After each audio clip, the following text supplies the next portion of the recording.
Glorious day. Welcome to Wilder Park on a sun-splashed, beautiful Sunday afternoon for college baseball as West Texas A&M. The Buffaloes host the Javelinas of Texas A&M-Kingsville. This is the fourth game of this four-game set. Javelinas winning games 1 and 2 by a count of 9-5 Friday night, 9-3 yesterday's first game. Then the Buffs came back to win game number 3, 13-10. The Buffs are 5 and 2 on the season, while the Javelinas are 2 and 5. Javelinas will be in their yellow tops, white pants for this one today with blue trim, while the Buffaloes will be in their home white with maroon tops for this one this afternoon. And again, glorious day, 66 degrees. Our game time temp is supposed to be in the 70s as we continue. Wind is kind of light coming out of the west-southwest at about 10 to 15 miles per hour. So blowing out a little bit could make it interesting for the pitchers for today. Starting for the Javelinas will be Gerson Morales, and Morales, a junior, gets the start on the hill, while for the Buffaloes it'll be Douglas Rojas who will get his second start of the season, and he comes in with no record, 4.91 earned run average. We'll go through all those numbers here momentarily, but again, lineup cards are being exchanged and both teams getting set for this one today as we get set to go through our starting lineups for today. First for the Javelinas, who are the visitors here today. Starting out will be Shelby Becker. He'll be at first base, and he'll lead things off. Nick Wolf, the catcher who's had a hitting sensation here, had 3 home runs in 2 games yesterday, drove in 9 runs with his at-bats, with the wind helping to aid out some good home runs for Nick Wolf. Ramsey Amador will be at third base. Stephen Bonus will be the designated hitter. Jake Chapman in right field. Center field will be Jacob Rosales. Yvonne Durante will be the shortstop. Michael Cervantes will be at second base, and in left field will be Hayden Johnson. For the Buffaloes, Cameron Loy will be the designated player today, the designated hitter, so he'll lead things off. Ryan Johnson will be at left field, the LSC Player of the Year preseason. Adam Becker will be at third. Will Fenning will be in right field. Evan Leibel will be the catcher. Eddie Savoy over at second base. Corey Schmidt is the first baseman. Mike Manetta the shortstop, and Patrick Dunneman will be out in left field. Again, Douglas Rojas gets the start for the Buffs. He comes in with an ERA of 4.91. For Rojas, this will be his second start of the season. He's pitched in 3 2/3 innings. He's allowed 3 hits, 2 runs, 2 earned runs. He's walked 3 and struck out 4. We'll take a timeout. We'll do so, and we'll come back with our first pitch. But first, this break of the Lone Star Conference Digital Network. Delicious, refreshing, Pepsi.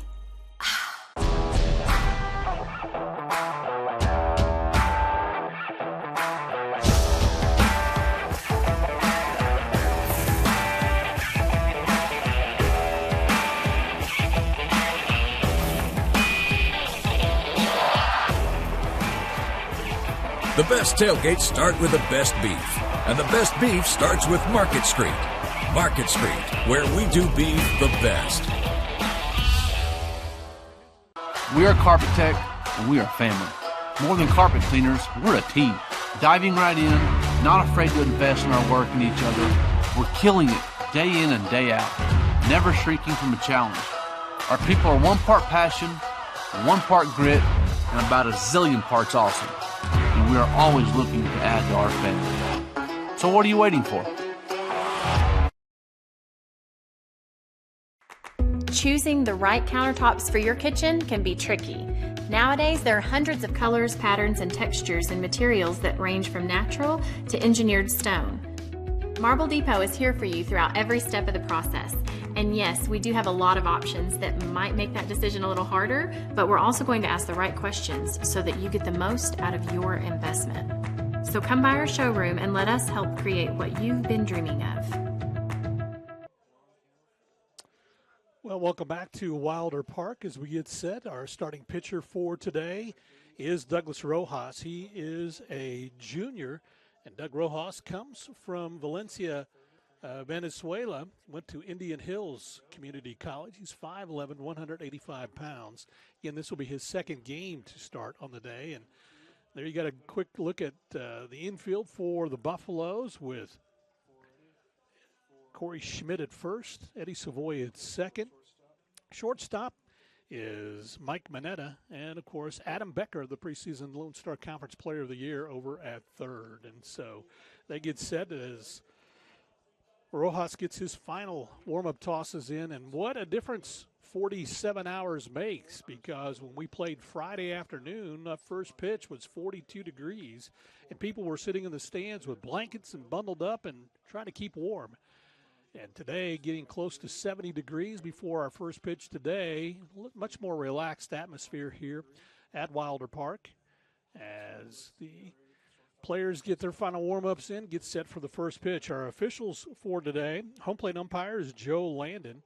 At first base is Courtney Lawrence, and Asa Howard, who was behind the plate yesterday, over at third base. And so we're set to get this one underway. Game 4, again, Javelinas won the first 2 games. The Buffaloes won last night, 13-10. And when you visit with Matt Vandenberg, he's still waiting for, he said, our pitching to come around. We're still not, obviously, in midseason form by any stretch of the imagination. The hitting beginning to come a little bit, but we need to kind of warm things up. And on a warm afternoon, this is a good way to get things started. Shelby Becker will lead things off. Becker comes up as he looks at a strike for his first pitch. Becker coming into this one batting .290. This is his 32nd plate appearance. He has scored 10 runs as he looks at one high. He's got 9 hits. 3 of those are doubles. He also has a home run. He's driven in 2, but his job is to get on base. So he evens the count at 1-1. Again, just a nice day all the way around today. Second pitch misses for ball 2. So 2-1 the count for Shelby Becker. Becker from Giddings, Texas, played at Paris Junior College. He's a junior. Fouls this one off at the plate. So that evens the count at 2-2. Bryce Sheets, happy to be coming your way on the Lone Star Conference Digital Network. Jacob Griffiths doing the producing for this telecast today. Appreciate the Thunder Vision crew manning the cameras on a nice day. They enjoy it much better today than they did 2 days ago. Soft speed pitch is fouled off at the plate. Good pitch from Doug Rojas. So that keeps the count at 2-2.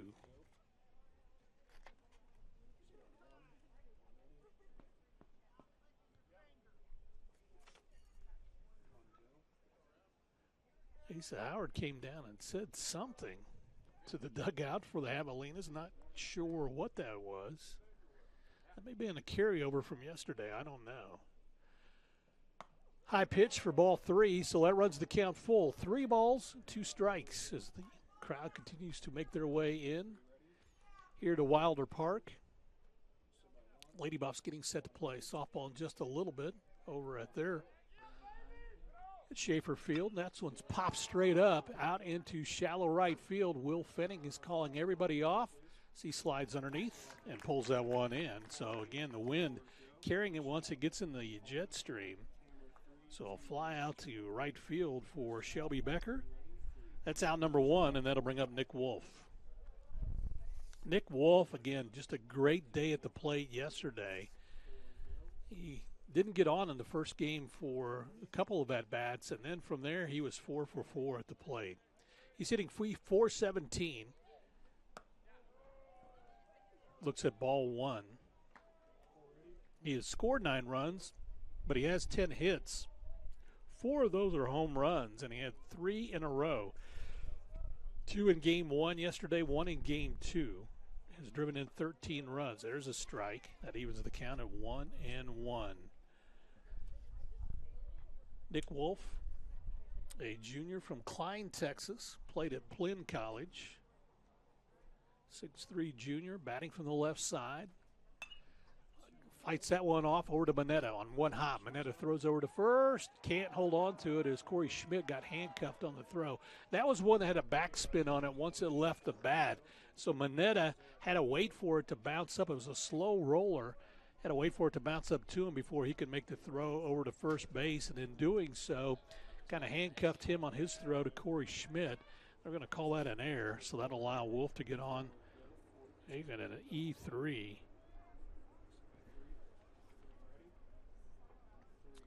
And so that'll bring up Ramsey Amador. Amador takes a swing, cut, strike one. Amador batting .391 on the season so far. Amador from Edinburgh, Texas. Also played at Wharton County Junior College. Fouls this one off at the plate. So he's down in the count 0-2. Amador, this is his 24th plate appearance. He has 9 hits. He scored 3 runs. He's driven in 2. He's walked twice and struck out twice so far this season. Good-looking third baseman, plays the position well. Only a sophomore. Looks at strike 3, though. And so that'll be a strikeout for Doug Rojas. That is his first punch out of the ball game. Second out here in the top of the first. You just watch it right here, the left-hander. That one just bends in right at the waist.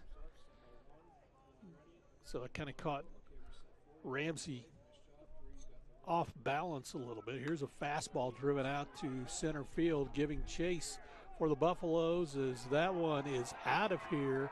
A 2-run shot that was powered up by Stephen Bonus. Bonus, who got a hold of that one and drove it to the 400 mark in right center field. And so Bonus comes across with a 2-run home run.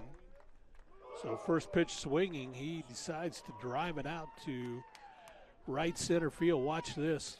Just got all that pitch hung up too high on the delivery from Douglas Rojas, and that one sailed over the right center fence. And so again, just like yesterday, Kingsville jumps out to a 2-0 lead. Again, the error comes back to haunt the Buffaloes. And that will bring up Jake Chapman. Chapman batting .316 on the season. Chapman from Bernie, Texas, played at Northeast Texas Community College. 6'3" sophomore, batting from the right side. Chapman playing in right field. Fouls that one off at the plate. He's down in the count 0-2. So just like game 2 yesterday, Javelinas get a first inning 2-run home run to take the early 2-0 lead. So Chapman settles back in, batting from the right side. Even stance, keeps those feet together. This one is going to be looped out into right center field. And right there is Will Fenning to pull that one in. So Chapman is retired on a fly out to right for out number 3. But the Javelinas do get 2 runs on 1 hit. There was 1 error in the inning. No one left on base. We have played a half inning, and the Javelinas have the early 2-0 lead. We'll take a timeout. We'll do so, and we'll come back right here to Wilder Park on the Lone Star Conference Digital Network. WT student athletes drink low-fat chocolate milk post-workout because it helps replenish and restore muscles quickly to their peak potential. Scientific studies suggest that the immediate benefits of low-fat chocolate milk include boosted performance, improved training, and higher recovery rates in athletes. Add low-fat chocolate milk to your post-workout routine.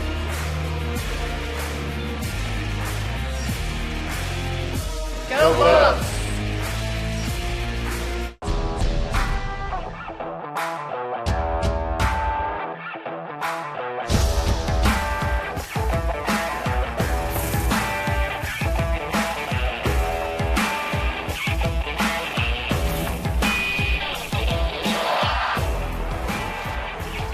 The best tailgates start with the best beef, and the best beef starts with Market Street.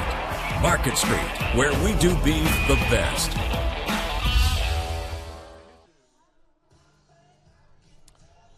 And welcome back, and again, just enjoying the sunshine and great day to bring the dog to the ballpark with you.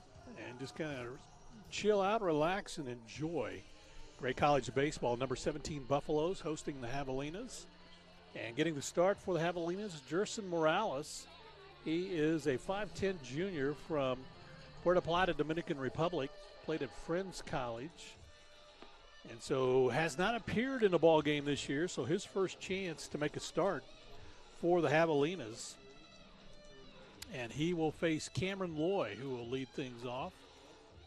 In a 2-0 game, the Javelinas stake their right-hander to an early lead in this one today. And that'll bring up Cameron Loy. Cameron Loy batting .321, has an on-base percentage of .406 and a slugging percentage of .464 in that leadoff spot. His 29th plate appearance. He has 9 hits. He's scored 8 runs. He has 5 RBIs. He's walked twice, struck out 6 times, 4 doubles so far this season. First pitch, check swing, is not there for a ball. So Loy, batting from the left side, settles in ready to go.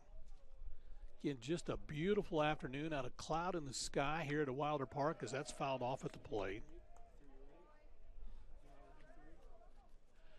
Buffs in their black tops, maroon numerals, white pants.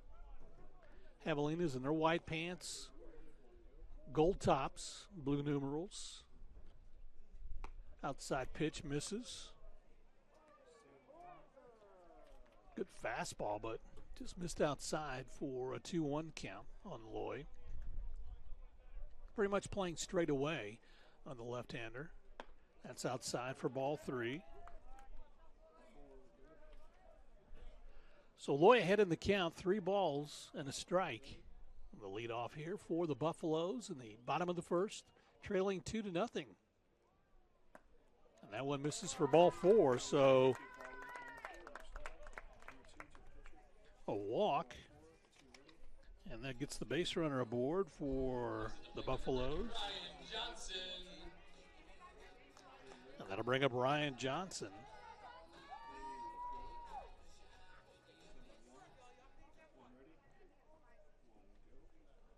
Morales, the right-hander, settles in, facing Johnson, batting .318. Looks at an outside corner pitch, almost called it, but didn't. Said it was a ball.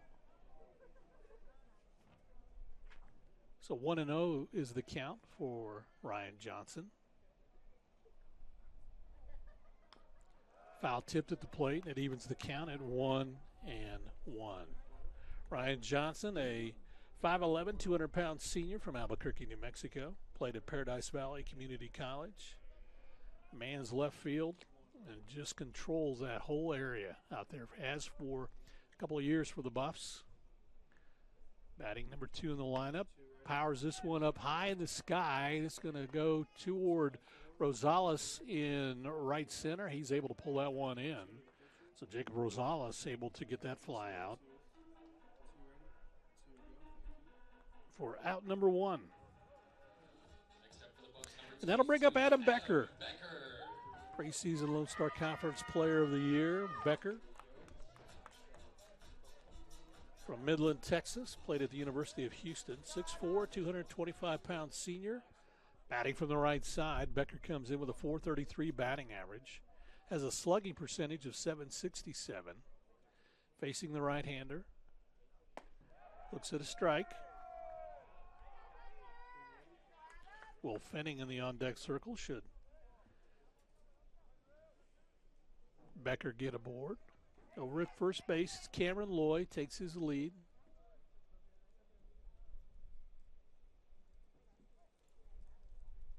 Loy bluffs the run. It's going to be high for ball 1. The curve didn't break. Came out on the inside of the plate. Loy, who right now, Morales is not paying a lot of attention to. Measures his lead.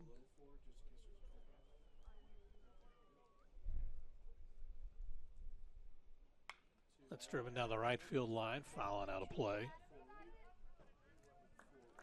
So runs the count to 1-2 on Adam Becker.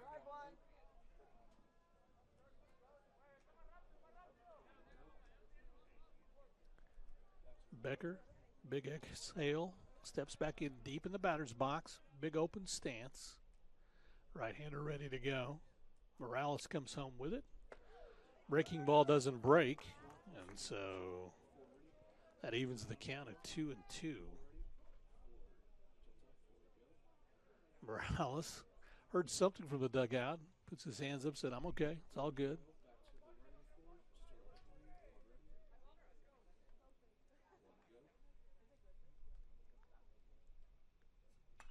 Fouled off, keeps the count at 2-2. So Becker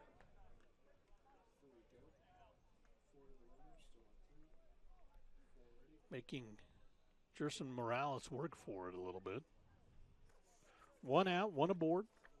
Bottom of the first inning. Kingsville leads this one 2-0.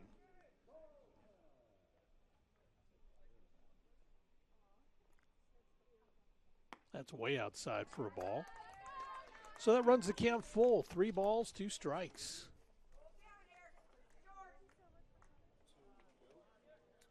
Becker had a couple of home runs yesterday in that second game. Both he and Will Fenning had 2 long balls and got up in the wind, carried it out of here at Wilder Park. Drives this one down the third baseline, fouling out of play. Kind of swung late on that, shaking his head, knowing needed to be a little earlier on that one. Keeps the count at 3-2.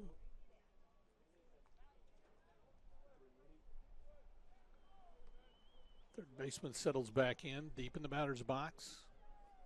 Ready to go once again. Morales has that fouled off at the plate.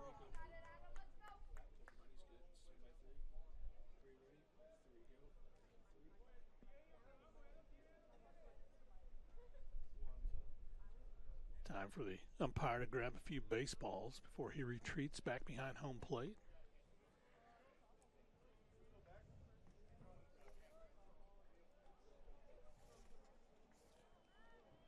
Joe Landon says he's ready to go. Here's the pitch. Driven out to left field. Back, and that is off the fence. And so a stand-up double for Adam Becker as he got that one up in the air.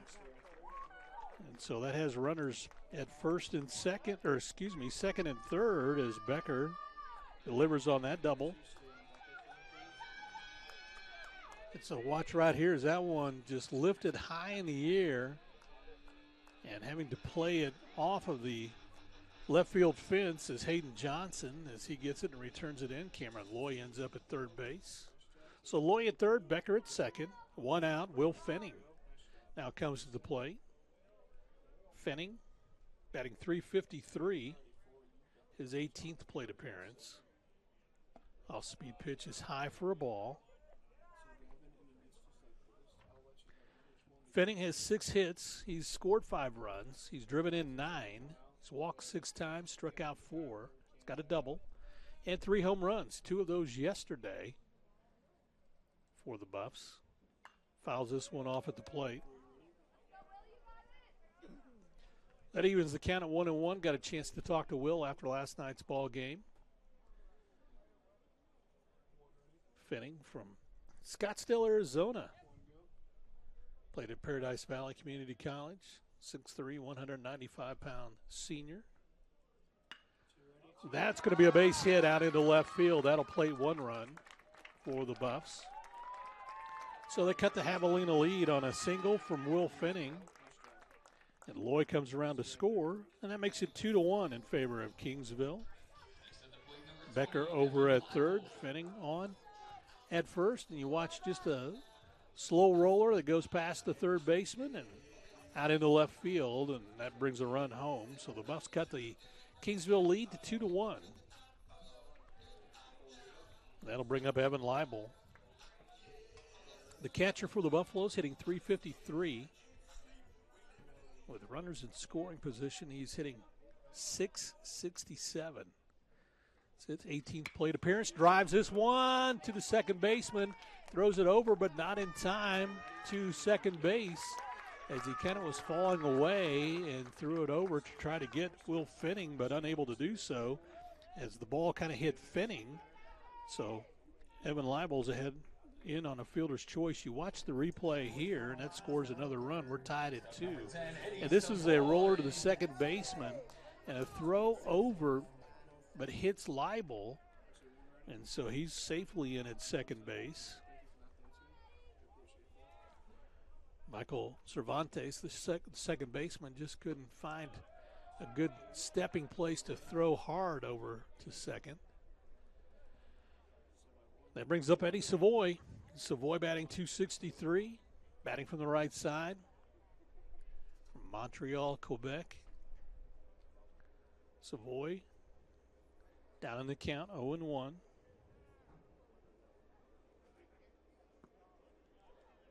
Looks at a pitch that's outside for ball 1. Runners at first and second for the Buffs. They've tied the game up 2 apiece.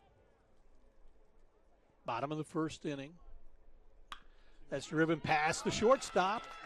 So another infield hit for the Buffaloes, and that loads the bases as Eddie Savoy has a single and gets aboard. It'll bring up Corey Schmidt, Buffs first baseman, with the bases full, no place to put him.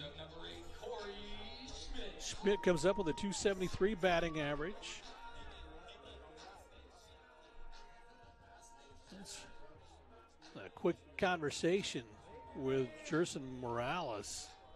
So they want to talk things over. Nobody warming up in the bullpen, so it's just to make sure everybody is on the same page. Bases are full. Yesterday, of course, the Buffs got behind 2-0 in our second game and then exploded for 7 runs in the bottom of the first inning. And so that's what head coach Jason Gonzalez is talking to his club about. He doesn't want the same thing to happen here with the bases full and a 2-2 ball game on only 1 out. Schmidt, who coming up for his 23rd plate appearance, has 6 hits. He's scored 7 times. He's driven in 6. He's walked 3 times, struck out 8. He has a double and a home run. So conversation is over on the hill.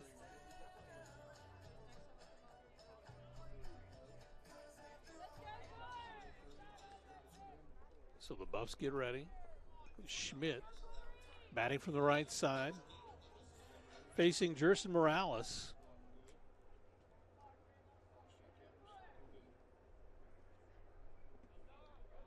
That gets by the catcher. So that's ball 1.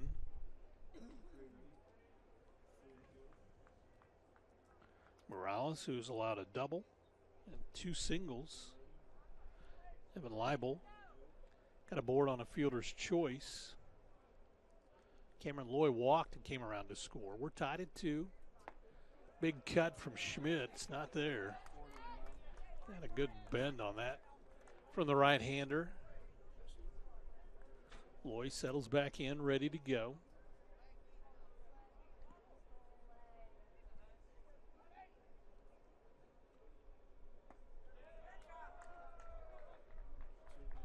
That pitch got the outside corner for a strike, so 1-2 on Corey Schmidt.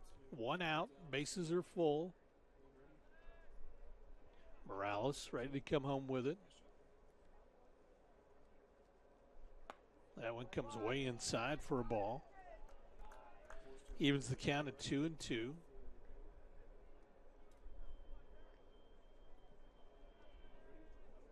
Schmidt settles in. Even stance, batting from the right side. Got room in right center field. Fouls this one off and out of play. Keeps the count at 2-2.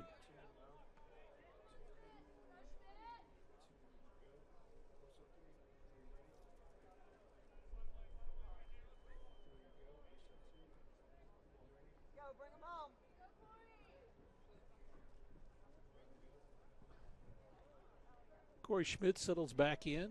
Morales comes home with it. That's fouled off and out of play. Schmidt shaking his head because he's getting the timing down. So he settles in, ready to go. Deep in the batter's box, about midway. Bases full of Buffs. Will Fenning over at third. That's hit right back up the middle for a base hit. That'll play 2 runs for WT. And so the Buffs take the lead on Corey Schmidt's single. Right up the middle. And that makes it 4-2. Watch here, just a nice job of hitting right back at the pitcher. Couldn't come around with it. It goes right up the middle. So runners at first and second. Eddie Savoy over at second. Corey Schmidt at first. That brings up Mike Mineta, the shortstop. Mineta hitting .429 on the season. With the runners in scoring position, hitting .500 and delivers with a base hit right there. As he goes out to right center field, Savoy comes around to score. And stopping at third base is Corey Schmidt. So runners on the corner on an RBI single for Mike Mineta. And so the Buffs now improved to 5-2. And there you see a nice hit from Mineta right out into right center field. And so coming around to score for the Buffaloes was Savoy. And that brings up Patrick Donovan. So he's the 9th batter to come to the plate here in the first inning. Again, this is how the Buffs started off yesterday. Got behind 2-0 and now lead this one 5-2. Times called. And so conversation just between Wolf and Morales. They've already had one visit. They do have action in the Kingsville bullpen quickly. And so Morales will tie his shoe and tell Wolf everything's okay. So, yeah, we can see quickly working in the bullpen, trying to get loose for Kingsville. And that's Carter Polson. Polson has not pitched in this series yet. You know, and that's one thing that head coach Matt Vandenberg said, that, you know, Kingsville's been able to get into the Buffalo bullpen this first 3 games, and that was what was important for the Buffs, was to be able to get into the Kingsville bullpen early in this one. So Patrick Donovan comes up. He's the 9th batter in the inning. Runners at first and third. Donovan comes up, and time is taken again.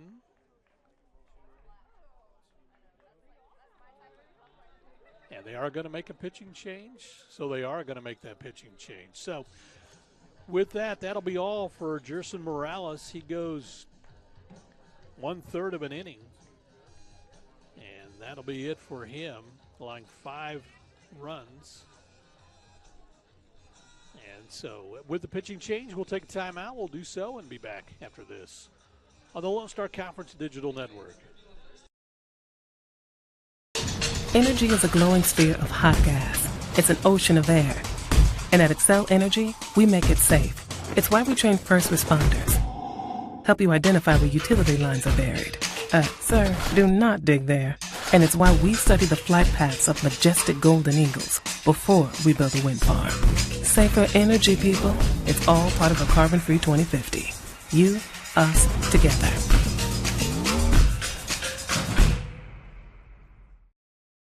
Went for a onside kick, landed on my knee pretty hard and ended up fracturing my femur. I ended up having to go back and have surgery. Even the day after I had surgery, I was back in the clinic here. It's nice to have people help me rehab at a caliber of what I'm used to feeling like I can do. One thing that I really liked was having access to the turf, because that's what I'm used to playing on. Now, I mean, it feels like nothing had ever happened. You have a choice of where you can go. This is one of the best places in Amarillo. Since 1910, WT and the Department of Agricultural Sciences has provided high-quality education to the students of the Panhandle and beyond. At WT, professors know me and are committed to my success. If you want to get an ag industry job, WT is where you need to be. I don't want just a job and a paycheck after graduation. I want a career where I can make a difference. WT invested in my career. I intend to pay it forward. Welcome to Shimon Dental Group, where every day we're excited to see our patients and treat them like family. We are dedicated to providing you with the highest quality care in a friendly and comfortable environment. Shimon Dental Group's patient-focused philosophy puts your needs front and center. We are constantly investing in leading-edge technology. Innovations that speed the treatment process and improve aesthetics.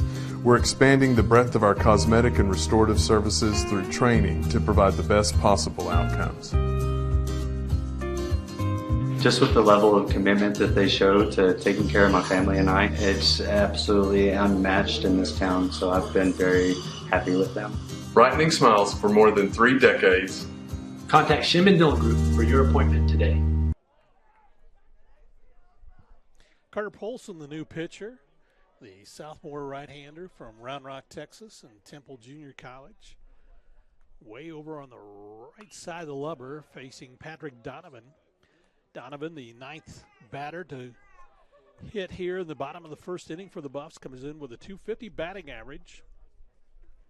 With the runners in scoring position, he hits 200. With runners on base, hits .333. Donovan batting from the left side, and that hits him. And so he'll head to first base, and then we'll go to the top of the order as Polson. So can't close the book yet on Morales. He pitched a third of an inning, allowed 6 hits, 5 runs, all 5 earned. He walked 1. And the man he walked was Cameron Loy, who comes up to face the right-hander, Carter Polson. Off-speed pitch is outside for a ball.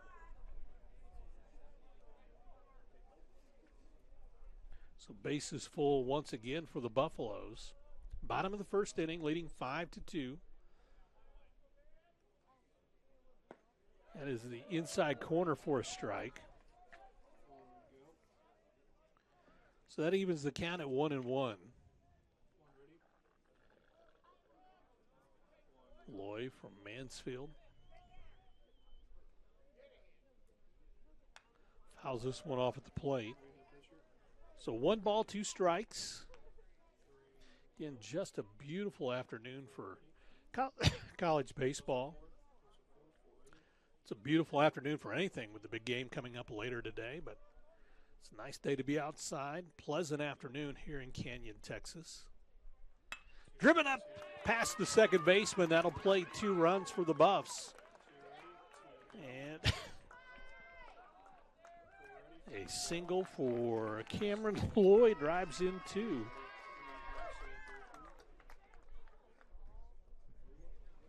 So Loy at first. That brings Corey Schmidt home. You watch the replay here, just a nice piece of hitting as he goes past the second baseman who is shading toward first. Went more up the middle, and Mike Mineta comes home as well. The Buffs lead it 7-2. And Patrick Donovan with good wheels sprinted around to third. So runners in the corner for Ryan Johnson, who flew out. He's the only one for the Buffs that hasn't been on base, and sends this to the shortstop. Backhands it over to first in time for 1, and on to first base for the double play. So Ryan Johnson hits into a 6-4-3 double play for out number 3. But the Buffs do get 7 runs on 7 hits. No errors in the inning, and they had 1 left on base. We have played an inning, and right now the Buffs in control 7-2 over the Javelinas of Texas A&M-Kingsville. We'll take a timeout. Be back from the top of the second after this on the Lone Star Conference Digital Network. Suddenlink is now Optimum, with award-winning internet, TV, and mobile, giving you the power to get closer and go farther with speed and reliability. With our new 100% fiber internet we're building, together with Optimum Mobile, voted #1 in customer satisfaction, you'll get the complete connectivity you deserve. And when you combine Optimum's award-winning connectivity with our 24/7 customer service, your future is only a connection away.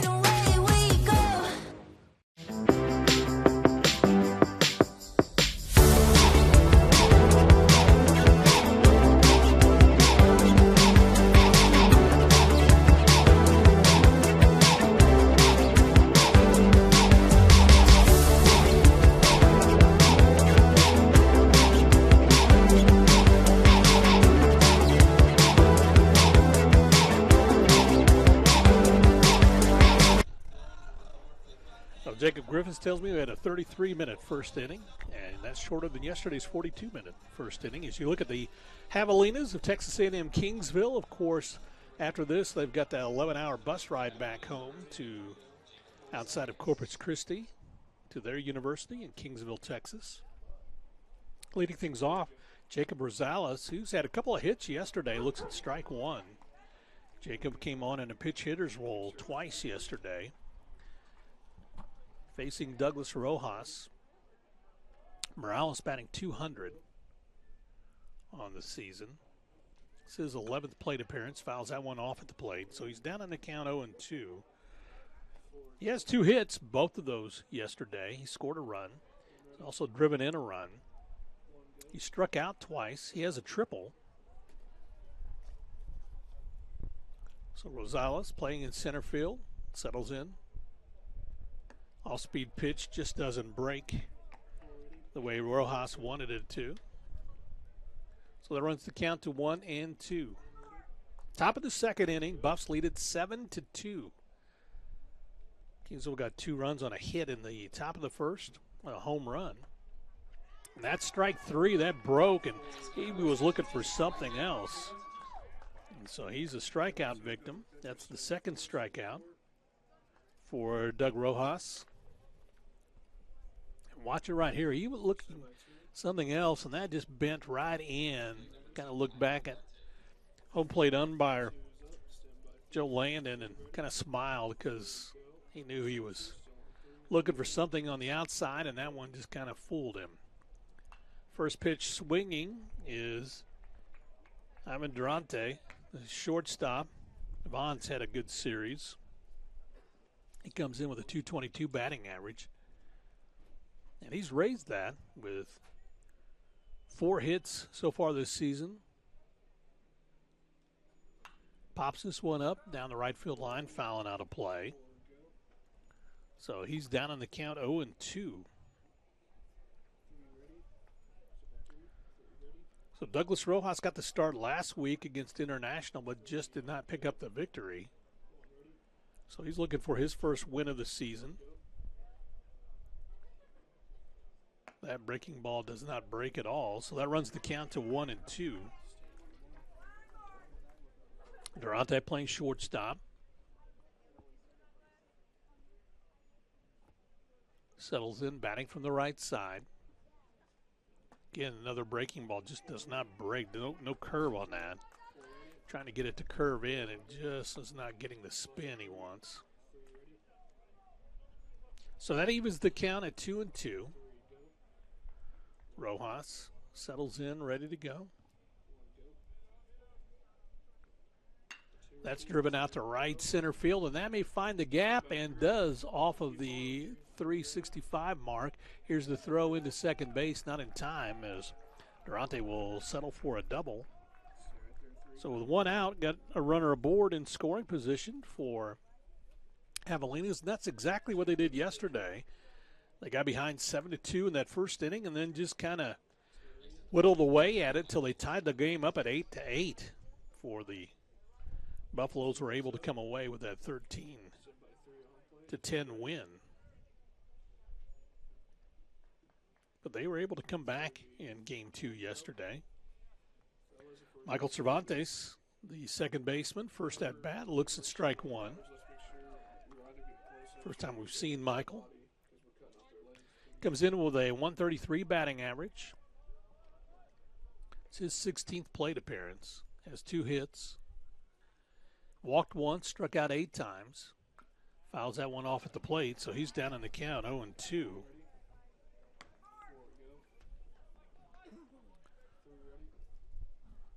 Cervantes from League City, Texas.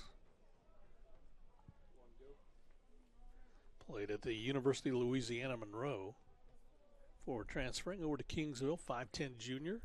Batting from the right side. Powers this one up down the right field line. Now that's going to be trouble. And that is a fair ball. And bounces out. So they are going to count the run. They said the runner was already off past second base. Of course, I should say he was at second base, and so that was Von Durante, who comes home to score on a double by Cervantes. And again, this one just went right down the right field line. Nobody was there, and it bounced in fair territory, then over the fence. So back-to-back doubles gets Kingsville another run. They trail now 7-3. That'll bring up Hayden Johnson, this center or left fielder. Looks at a pitch inside for ball. Hayden Johnson from Conroe, Texas, played at Sam Houston State. He's a redshirt sophomore, 6'3" outfielder, stands in ready to go. Pitches inside for ball 2. So 2-0 the count on the number 9 hitter for the Javelinas. Johnson looking for his first hit of the season. This is his 4th at bat. He struck out twice. Sends this one. Manetta stops it. Throws over to first. Not in time, though. A nice stop by Manetta. Just couldn't get to his feet quick enough to make the throw. It should be an infield hit. And so Hayden Johnson on a hard shot to the short, able to get aboard. So runners at the corner. Here we go back to the top of the order. Watch this. Just a hard shot that Manetta dives to keep in front of him. He just scrambling to his feet, couldn't get anything on the throw. So top of the order, Shelby Becker, who flew out to right field his last at bat, facing Douglas Rojas. Off-speed pitch is in there for a strike.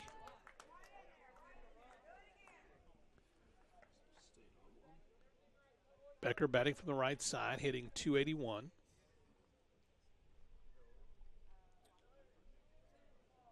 Nine hits on the season for the junior, playing first base. Pops this one out into right field. Fenning gives chase, and Fenning is there for the out. Here's the tag, and the runner will come home.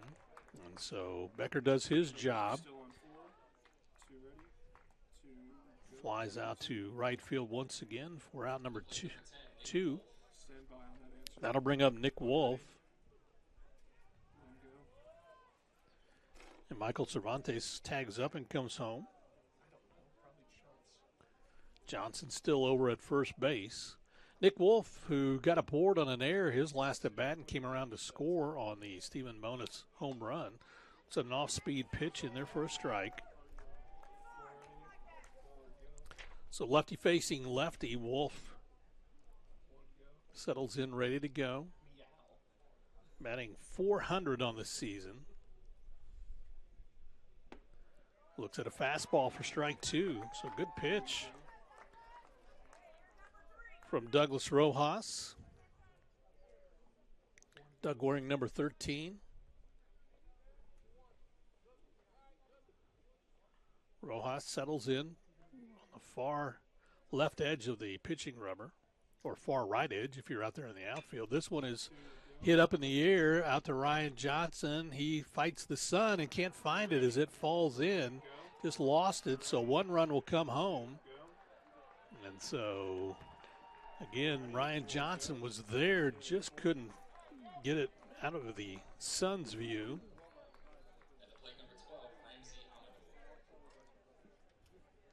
And so Wolf aboard with see if they call that a double. As Hayden Johnson comes home to score. Cuts the WT lead to 7-4. Again, just like we said yesterday, Kingsville fights their way back into this one. And again, for Douglas Rojas, after pitching in the first, had to sit for a while because of the long inning for the Buffs. That pitch is the inside corner for a strike on Ramsey Amador. Amador, who struck out his last at bat.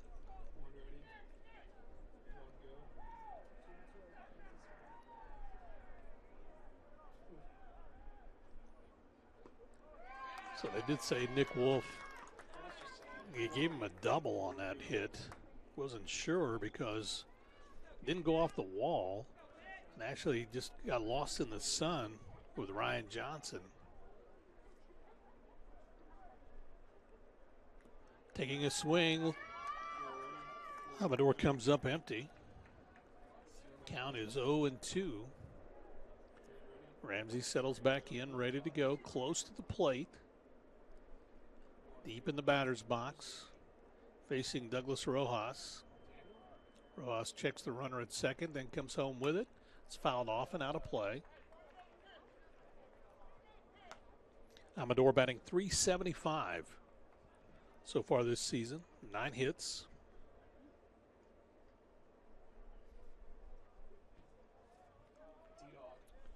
Settles in, ready to go. Breaking ball, got the outside corner for a strike.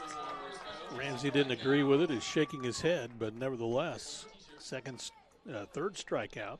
2 of those have been Ramsey Amador. And you look at the pitch, just a bender right there. Nice framing, too. Credit to Evan Leibel as he framed that nicely for the umpire.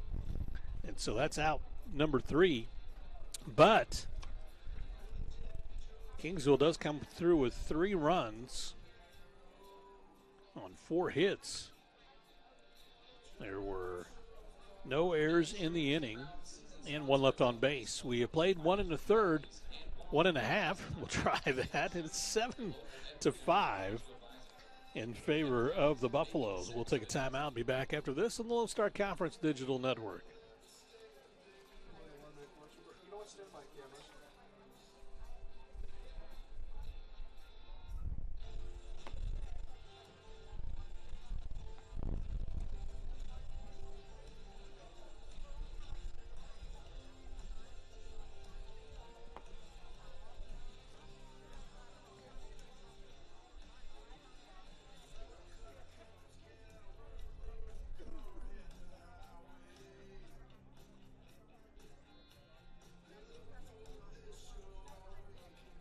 Welcome to Shimon Dental Group, where every day we're excited to see our patients and treat them like family. We are dedicated to providing you with the highest quality care in a friendly and comfortable environment. Shimon Dental Group's patient-focused philosophy puts your needs front and center. We are constantly investing in leading-edge technology. Innovations that speed the treatment process and improve aesthetics. We're expanding the breadth of our cosmetic and restorative services through training to provide the best possible outcomes. Just with the level of commitment that they show to taking care of my family and I, it's absolutely unmatched in this town, so I've been very happy with them. Brightening smiles for more than 3 decades. Adam Becker leads things off for the Buffaloes here in the bottom of the 2nd inning. First pitch, outside corner, misses for a ball. Facing Carter Polson, came on in relief in the 1st inning. Becker, who had a double his last at bat, came around to score. Drives this one down the right field line, fouling out of play. That evens the count at 1-1.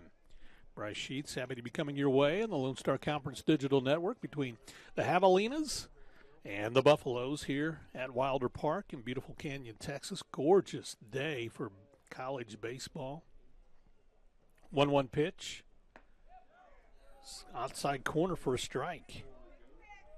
Don't know that Becker agreed with that as he steps back out of the batter's box and steps back in, facing Polson. Fouls that one off at the plate. Keeps the count at 1-2. Becker from Midland was selected the Lone Star Conference preseason player of the year in the LSC. Hard-hitting third baseman, settles back in, ready to go. That one outside corner misses for a ball. Evens the count at 2-2. Becker hitting .452 on the season.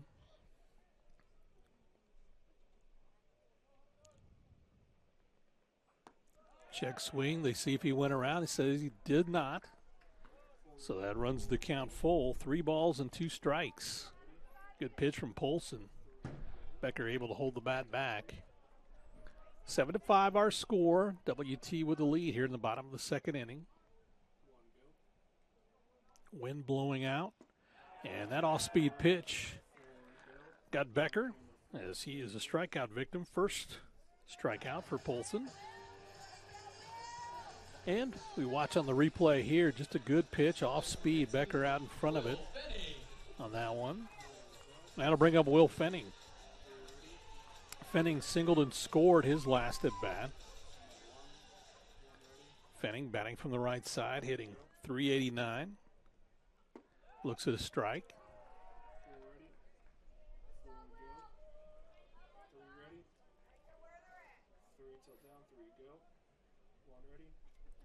Fenning, who also drove in one of the runs, takes a swing, comes up empty. Good off-speed pitch, had him out in front. So Polson settling in right now as he came on in relief of Jensen Morales. That's fouled off at the plate. Keeps the count at 0-2.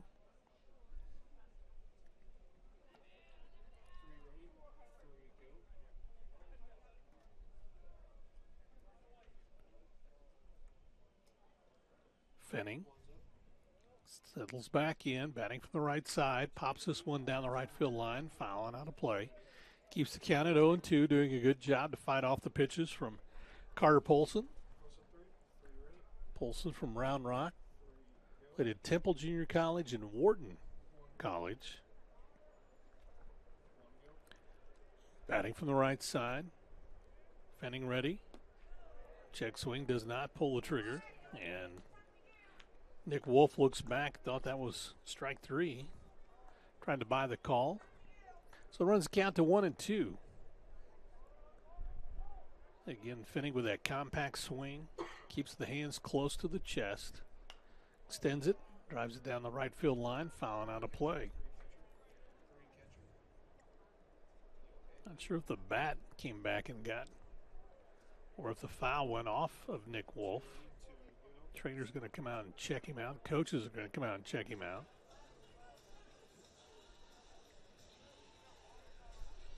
You watch on the replay here. Yeah, it was the bat that came back and got him on the backswing. That's what I thought. I didn't think the foul ball went out of play. But when Fenning was stepping through and came back, the bat came around and hit Nick Wolf in the back of the head. I think that's what Jason Gonzalez is conveying a little bit. Wolf, of course, big guy, 6'3" junior from Klein, Texas. Settles back in, ready to go. Wolf's caught all 4 games for the Javelinas. Fenning settles back in. Check swing, they appeal, and that time they say he went around. And so Fenning is strikeout victim, so back-to-back strikeouts for Carter Polson. 2 outs for the Buffaloes. You watch right here, see if this catches that outside corner. And just drops away. And so, again, kind of fooled Will Fenning, and the umpire says he went around. And to bring up Evan Leibel. Leibel, who got a single his last at bat, drove in a run, settles in, batting from the left side. Looks at strike 1. Leibel batting .389. So the Buffs 3, 4, and 5 hitters in the lineup, and that's check swing. Leibel looks back, saying, "Wait a minute." It wasn't the same call we got a while ago. Leibel settles in, down in the count 0-2, facing Carter Polson. Sends this one foul and out of play.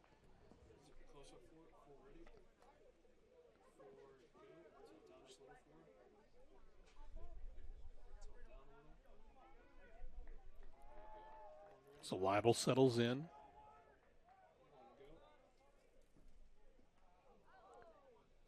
That one misses for a ball. Leibel from Los Alamitos, California. Of course, played at the University of Oklahoma before coming here to catch for the Buffaloes. 5'11", 185-pound junior. So a 1-2 count and then quick conversation now between Polson and Nick Wolf. Nobody warming up, and Polson's in complete control. I think they just wanted to talk, maybe got crossed up in the signals or something.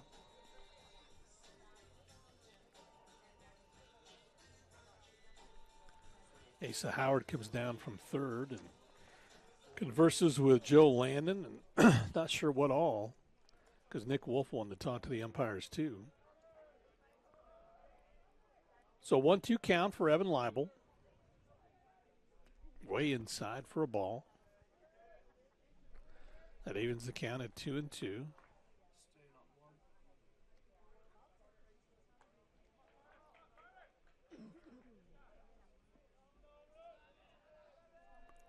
Leibel settles in, ready to go. 7-5, Buffs lead this one. That's going to be outside for ball 3. So Leibel's been able to work his way back to run this count full.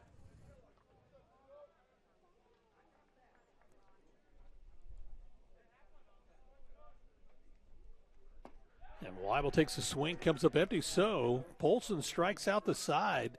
No runs, no hits, no errors. Nobody on base, and we have played 2 complete. The Buffs lead Kingsville 7-5. We'll take a timeout and be back with the top of the third after this on the Lone Star Conference Digital Network. 80 years, the Lone Star Conference has been committed to excellence. What began in 1931 as a 5-team conference has grown to 18 institutions spanning 4 states. And while membership has changed, the pursuit of athletic success and academic excellence has never wavered. 119 national championships, over 2,000 All-Americans, and nearly 300 academic All-Americans.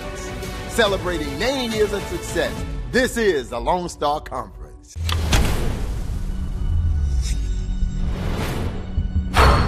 This is a walk-on athlete. They train longer, put their heart into the game. This is the passion we're built on. It's why we put our heart into creating game day with a taste of Louisiana. Walk-ons, we live for this. It'll be 4, 5, and 6 batting for the Javelinas of Texas A&M-Kingsville, as they will send Stephen Bonus, Jake Chapman, and Jacob Rosales to the plate. Bonus, his last at bat, hit a 2-run home run. So the Javelinas 5 runs. They haven't updated the line on that. 5 runs on 5 hits. The Buffs 7 runs on 6 hits. They also have an error. That error again came back to cost them in that first inning that allowed Nick Wolf to come home on that home run by Bonus. So Stephen Bonus heads to the plate from Port Lavaca. 6'1" senior, looks at strike 1.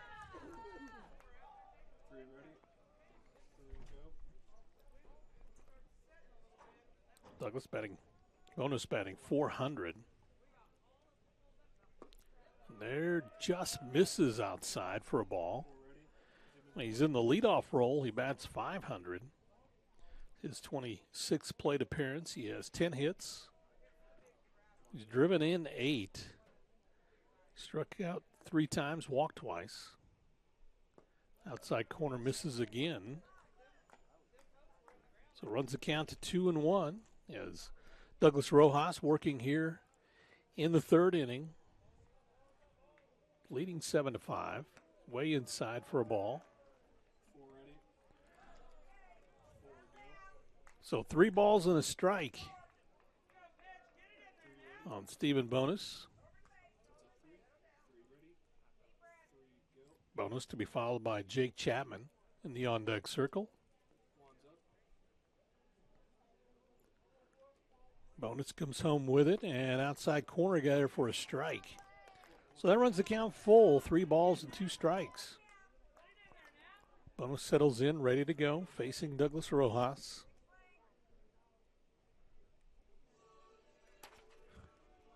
That one's driven up the middle for a base hit. So 2 hits in the ball game for Stephen Bonus. A home run and a single, and gets aboard for Jake Chapman. And that one just right up the middle. Just a good pitch, good piece of hitting for the senior for Kingsville. So Chapman comes up. He flew out to right field to end the first inning. Chapman batting .300. Looks at ball one.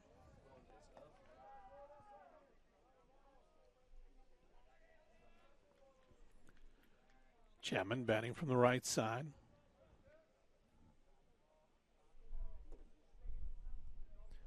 Southmore from Bernie looks at a strike on the inside corner. Didn't agree, kind of shook his head, but nevertheless caught the inside part of the plate. And that evens the count at 1-1.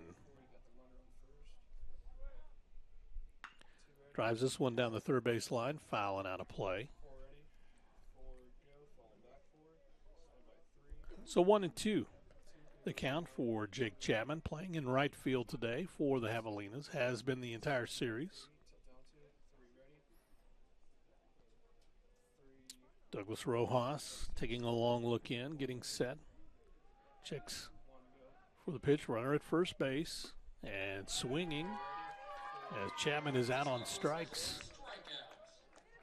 So that's the that's the fourth strikeout for Douglas Rojas.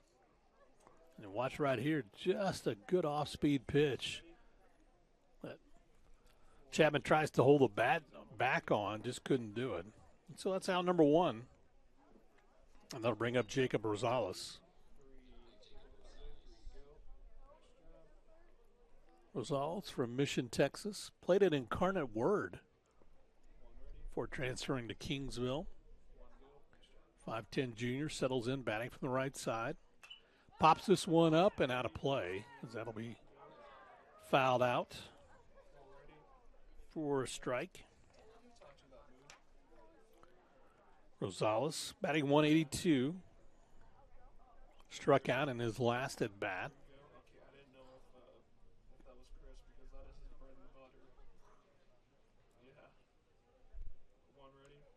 So the 0-1 pitch from Douglas Rojas as he gets set. Checks the runner at first.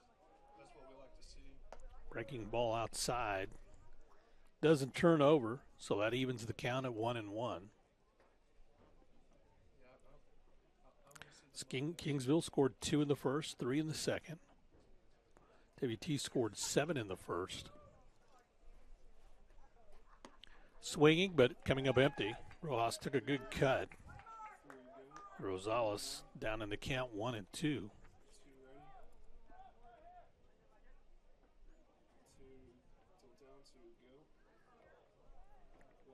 So Jacob settles back in, ready to go, batting from the right side. Nice even stance. Rojas checks and comes home. Fouled off at the plate. Keeps the count at 1-2. Beautiful afternoon. Great opportunity for a lot of folks to be out. In fact, got a good crowd on hand for this one today. Enjoying the sunshine and the warm weather. Again, on Thursday we had an inch of snow. 42 for the game time temp on Friday. That's driven past Adam Becker for a base hit, so Rosales gets aboard with a single. So runners at first and second for the Javelinas. And you watch, just a solid wrap by Rosales. Just powered that one past Becker and out into left field. Brings up Ivan Duarte, who doubled his last at bat and came around to score. So runners at first and second for Ivan. Shows bunt. Pulls the bat back. That'll be ball one.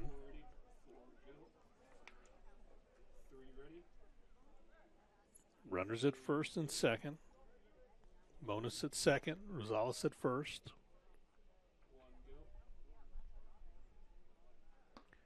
That got the outside corner for a strike. Evens the count at 1-1.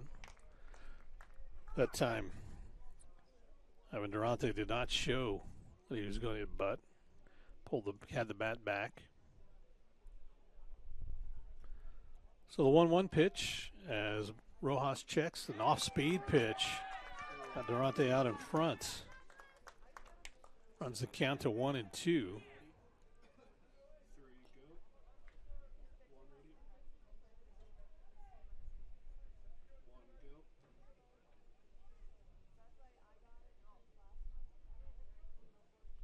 Durante looks at that one down in the dirt for ball 2. So 2-2 count.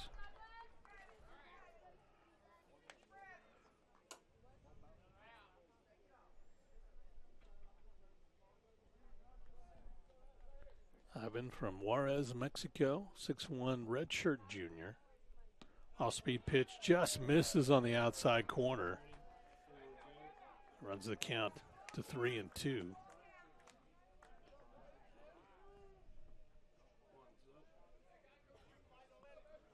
Douglas Rojas checks the wristband on this pitch. So the 3-2 pitch with 1 out and 2 aboard. Outside for ball 4. So Durante fights his way back. That's the first walk of the afternoon for Douglas Rojas. And that loads the bases for the Javelinas with only 1 out and brings up Michael Cervantes, who had a double his last at bat.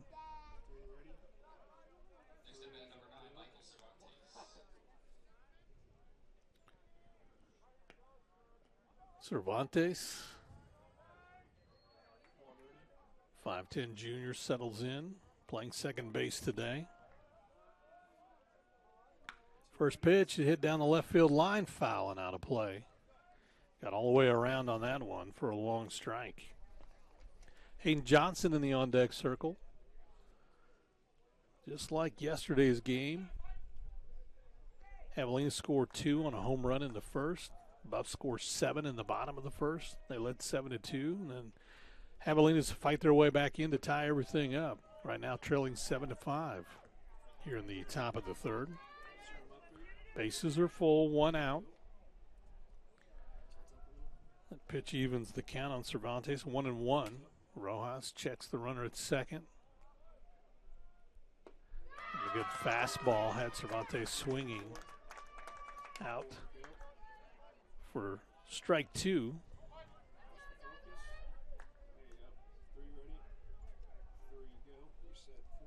Cervantes settles back in, ready to go. That one hits him in the ankle, and that will walk in a run.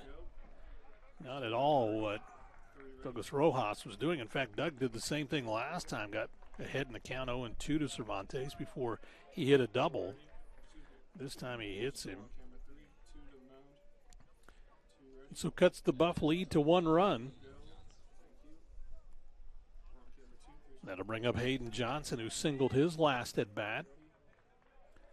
Hayden hitting .250. Before that, we're going to have a conversation. Coach Hall wants to go out and visit with the left-hander. There is action in the WT bullpen. Everybody comes in to make sure everybody's on the same page, but with bases loaded and only 1 out. Again, another opportunity for the Javelinas to tie this one up. 7-6 our score. Buffs lead.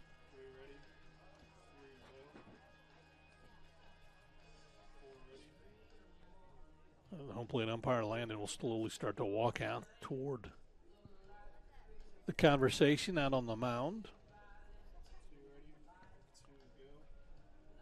Coach Hall giving the bullpen some extra time to warm up. And based on where they're at in the bullpen, seeing the bullpen catcher standing up, they've just started loosening up in the bullpen, so keep the ball in Douglas Rojas' hands with 1 out, bases full here in the top of the third. The number 9 hitter in the lineup, Hayden Johnson, settles in, ready to go. Johnson batting from the right side, pops this one up out into right field, and it's up in the jet stream, and that is a grand slam home run as Hayden Johnson got that up.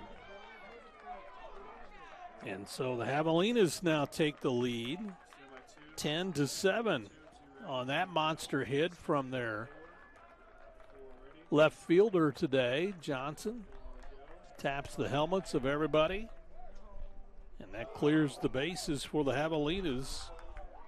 You watch right here, just got that up in the air, and then it just flows out to right center field and over the fence. And the 370 mark. So the Javelinas regain the lead. They led it the first 2-0. The Buffs jump back into it 7-2. Now the Javelinas lead 10-7 here in the top of the third. There's a strike for Shelby Becker. Shelby is the 7th batter to come to the plate here in the inning. Only one out. Everybody else except for Jake Chapman is coming around to score. Javelinas have scored 5 runs in the inning, put a 5 spot up on the board. Thanks, of course, to a grand slam. That'll do it.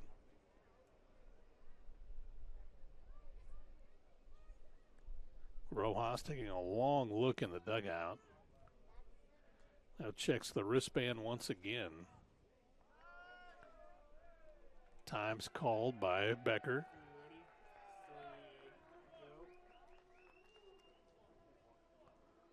Rojas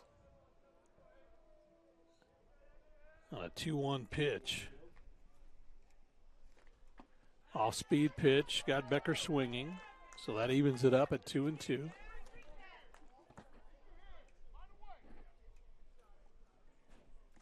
Rojas working here in the third inning. That's fouled off at the plate. Keeps the count at 2-2. Douglas getting ready for his 69th pitch.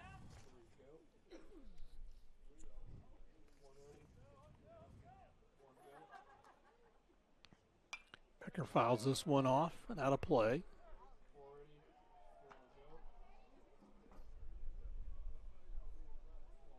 Still 2-2 count on the junior first baseman. Drives this one out into left field. That's going to be back deep. Diving for it, though, is Donovan. He's able to come underneath it. So get a glove on that one for a fly out to center field for out number 2. They bring up Nick Wolf, who's been on board twice today. Got aboard on an error in the first. Doubled in the second. And we'll settle in ready to go. Off-speed pitch, strike. As Wolf was bailing out of the batter's box, I think he thought time had been called. So no 1 pitch on the way. Good breaking ball, got the inside corner. So Doug Rojas ahead in the count, 0-2. Nick Wolf settles back in, ready to go. And that's driven out to center field for a base hit. So Wolf has his second hit of the ball game.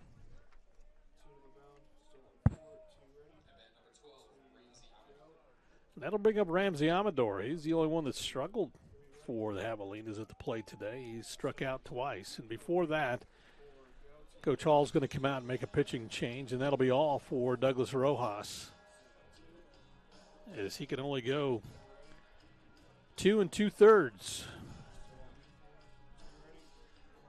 So a pitching change. We'll take a timeout and be back after this on the Lone Star Conference Digital Network.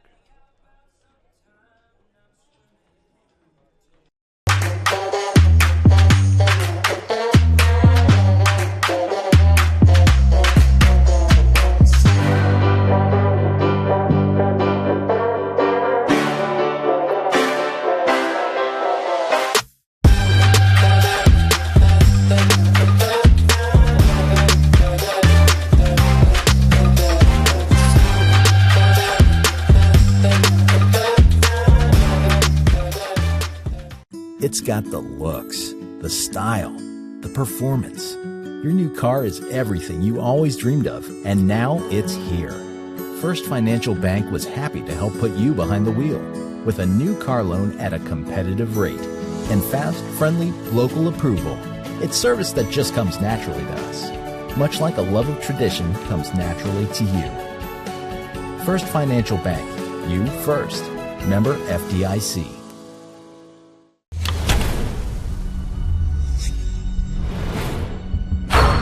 This is a walk-on athlete. They train long, put their heart into the game. This is the passion we're built on. It's why we put our heart into creating game day with a taste of Louisiana. Walk-ons, we live for this. Welcome to MediDrive Pharmacy. We greet you by name, and our pharmacists take the time to console you and answer all your questions.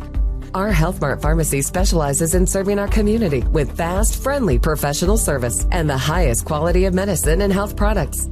We accept most insurance plans, including Medicaid and Medicare, and we offer free in-town delivery to your home or business.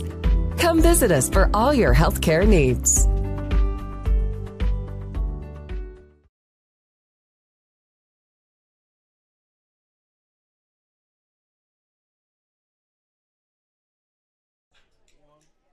Well, a new picture for the Buffaloes, Brennan Berdone. Brennan comes in pitching in his third inning of work. He's allowed 3 hits, 4 runs, all 4 earned. He's walked 3, struck out 3, had a couple of doubles and a home run he's given up so far this young season. Berdone gets ready for his first pitch from Plano, Texas. That's driven down toward Becker at third, throws over to second in time for the force out of Nick Wolf, and that'll end the inning as Ramsey Amador is out number 3. Actually, Nick Wolf is out number 3 as the Javelinas able to get 5 runs on 3 hits. And they gain the lead thanks to the grand slam from Hayden Johnson. And they now lead it 10-7 over the Buffs. We'll take a timeout. We'll do so, and we'll come back after this on the Lone Star Conference Digital Network. Since 1933, the Panhandle Plains Historical Museum has housed the vast history of Panhandle Plains, given back to the community, and provided educational resources to those who live here. Located on the campus of West Texas A&M University, PPHM is free to all students, faculty, and staff at WT. We offer volunteer opportunities, internships, and hands-on research experience. From prehistoric times to pioneer travels, there's something for everyone at the largest history museum in Texas. Stop by and see us sometime. Oh, and don't forget, go Buffs!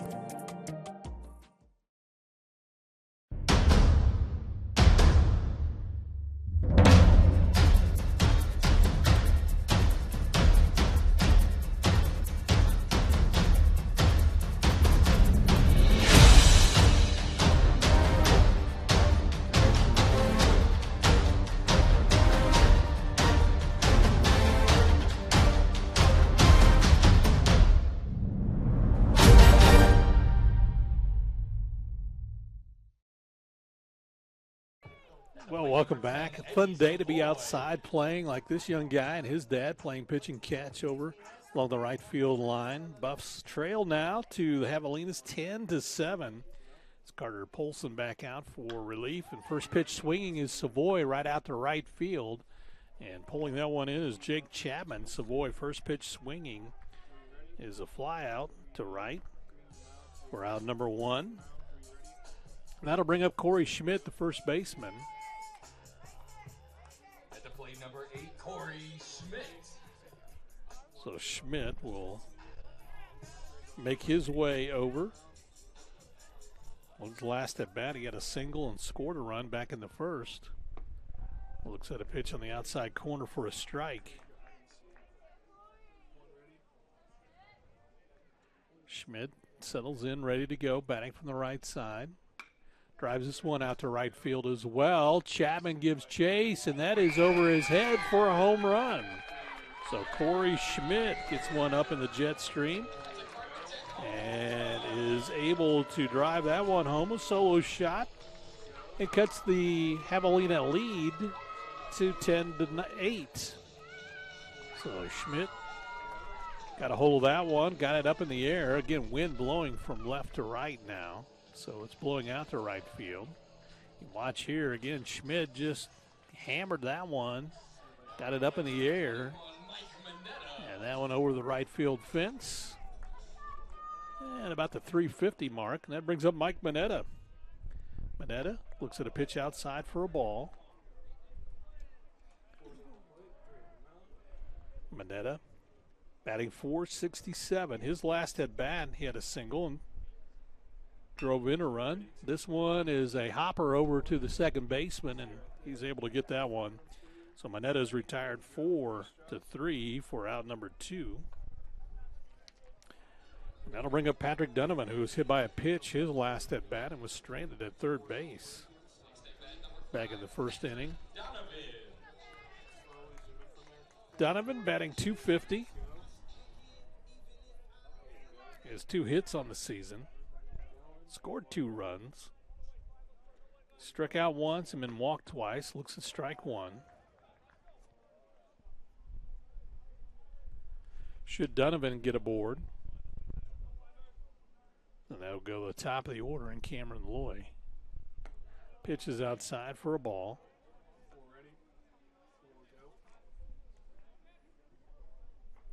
So 1-1 count for Patrick Donovan. Drive this one out into right center field, and that one may be out of here, and it is, as he got that up in the air. So another home run for the Buffs. Solo shot for Patrick Donovan, and that cuts the Kingsville lead to 10-9. As Donovan comes home and gets that one to come through. Donovan heads to the dugout for the high fives from everybody. That will send us to the top of the order. You watch this one, got up in the jet stream as well and out to right center and over the 370 mark, similar to where Corey Schmitz went out. There's really no action in the Kingsville bullpen area as of yet. Carter Polson. There's a strike. That evens the count of 1-1 on Loy, who has been on base twice. Cameron walked in the first and came around to score, then singled in the first, the second time up in the first. This one he fouls out a play. So it runs the count to 1-2. 3:45 at the plate for the junior from Mansfield. Settles in, ready to go. Outside corner, misses for a ball. Credit Nick Wolf. He tried to frame that for the umpire to help him. Brought it in real quick on that pitch. Loy settles in, ready to go, batting from the left side. Fouls this one off at the plate. I think he fouled that off his ankle. Trying to get the sting out of it real quick. Kind of walks around.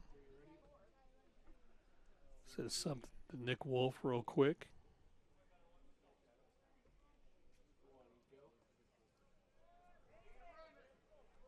So Loy settles back in, ready to go, batting from the left side.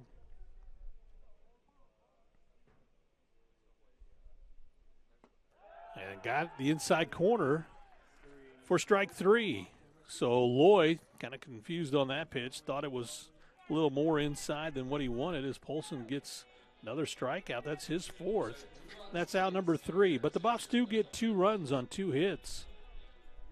There were no errors in the inning and no one left on base. We have played 3 complete.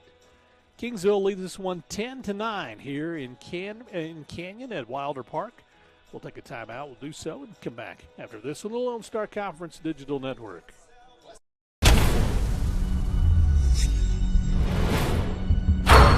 This is a walk-on athlete. They train longer, put their heart into the game. This is the passion we're built on. It's why we put our heart into creating game day with a taste of Louisiana.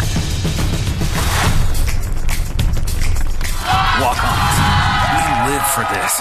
Jenkins Doors and Windows began serving the Texas Panhandle in 1927, and we take pride in being a part of your neighborhood. We don't use false promises or gimmicks. We simply offer quality doors and windows at a fair price, and we stand behind every sale. Jenkins is family owned and operated, and proudly continues the traditions of quality and excellence that started over 80 years ago. Call us at 372-4336 or stop by our showroom at 820 West 6th and let our knowledgeable staff help you pick out the perfect doors and windows for your home. Well, again, you see some of the folks enjoying the sun-splashed afternoon here at Wilder Park. Again, just a nice day to be out watching baseball.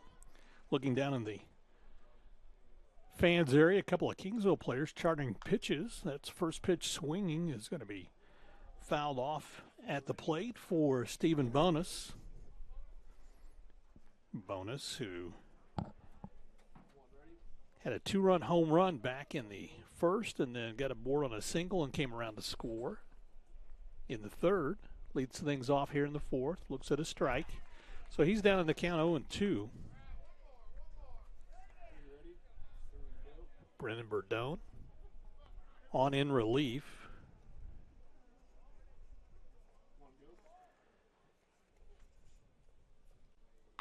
That's driven down the first base line. Schmidt can knock it down, but he can't glove it. So Bonus at board again with another hit. He's had a good day at the plate. So Steven on for the third time in the ball game. Brings up Jake Chapman. We'll check it. Instead of Chapman, coming in now to pinch hit is Dalton Kramer. So Dalton Kramer, who started in center field the first 3 games, on in relief here. Kramer batting from the left side. Change that matchup. Looks at a strike from Burdone.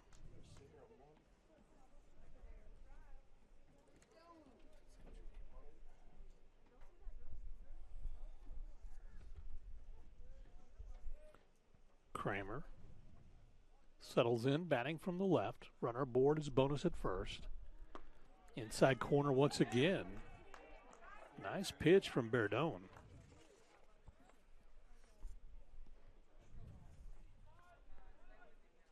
Brennan, who played at Connor State before coming here to WT.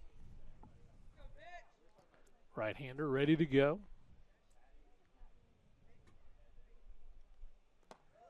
Fastball is high for a ball.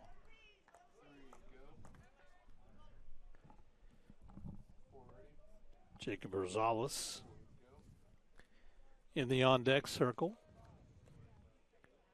He'll bat after Kramer. Burdone. That one's fouled off at the plate. Keeps the count at 1-2.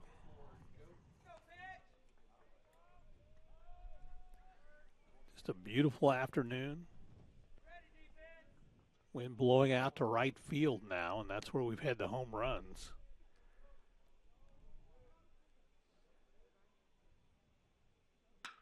There's a base hit out into right. Bonus takes a turn and then stays at second base. So Kramer aboard with a single. Back-to-back hits have runners at first and second. You see that shot just perfectly placed out into right field. So there's going to be some more activity in the WT bullpen. A couple players head down there to start loosening up. Brennan Burdone. Pitched 2 1/3 innings so far this season. As this one hit down the right field line, and that is gone. And that is a 3-run home run for Jacob Rosales. Again, if you get it up into the air and right field, that's going to go, and that one is gone. So it was Kingsville leading 10-9. Now they lead 13-9 thanks to the Rosales home run. That clears the base pass as Kramer and Bonus come home. That'll bring up Yvonne Durante, and you can just see that one again, just an inside-out swing, sends it down the right field line, trying to go a little late and send it down right, and it does. Crosses the mark at the 3:30 mark. And so there's a strike to Ivan Durante.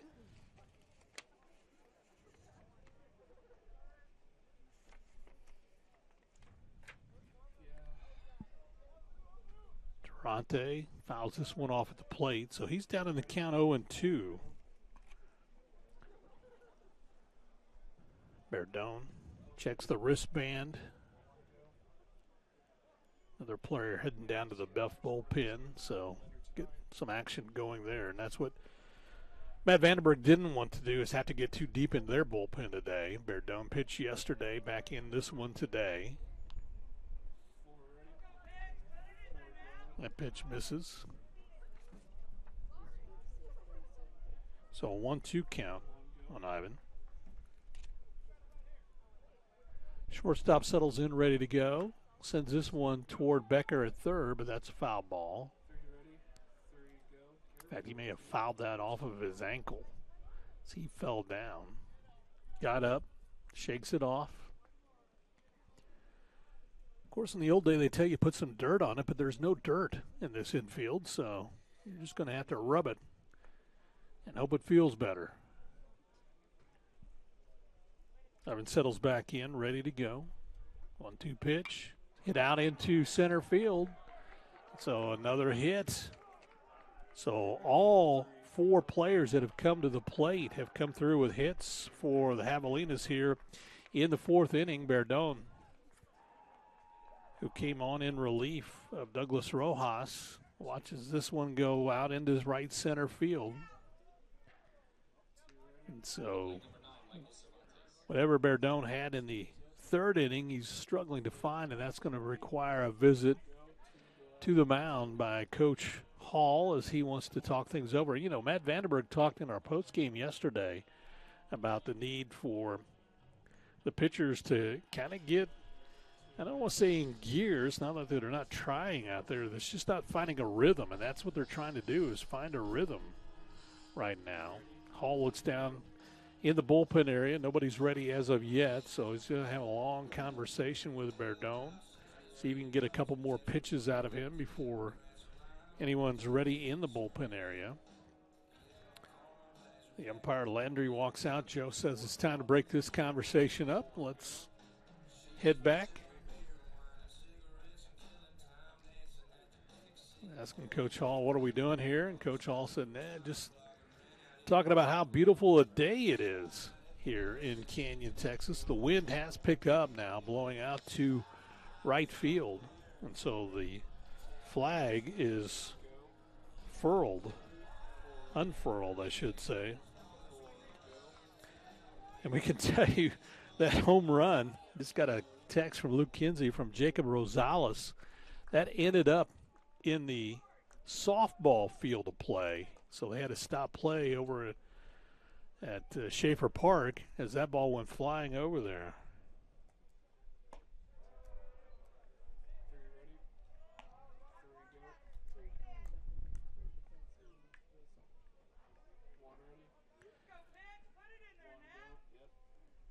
So settling in, ready to go, Michael Cervantes, who has been hit by a pitch and has hit a double and scored twice today.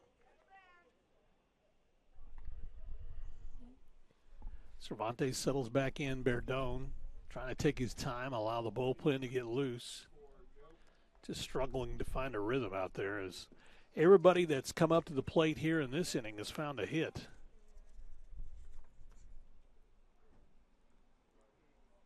There's a good fastball that got past Cervantes for a strike. Runs the count to 2-1.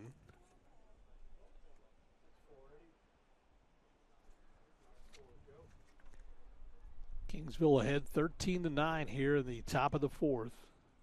Windy day. Inside misses for ball 3.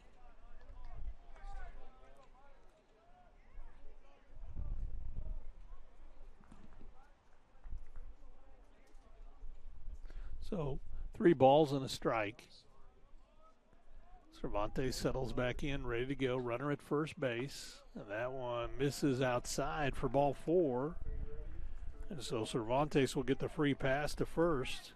That'll probably be it for Brennan Berdone. And that is as Coach Hall will make his way out. So Berdone goes a third of an inning. And he's allowed 3 runs on 4 hits, all 3 earned. So walked 1. And that'll be all for him. And we go to the bullpen. So with a pitching change, we'll take a timeout and we'll be back after this on the Lone Star Conference Digital Network.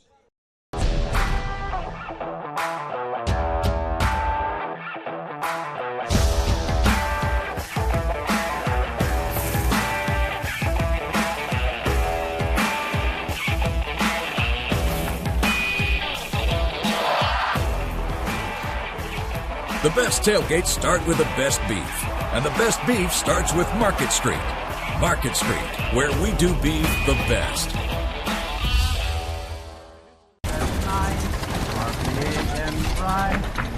Beef in the heart of Texas. The prairie wide. Bud Light, proudly brewed In the heart of Texas.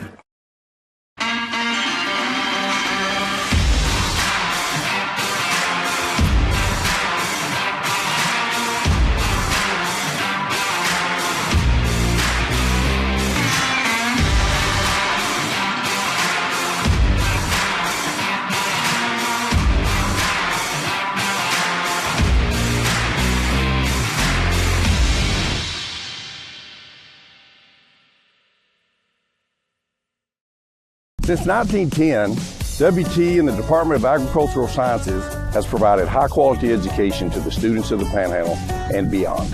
At WT, professors know me and are committed to my success. If you want to get an ag industry job, WT is where you need to be. I don't want just a job and a paycheck after graduation. I want a career where I can make a difference. WT invested in my career. I intend to pay it forward.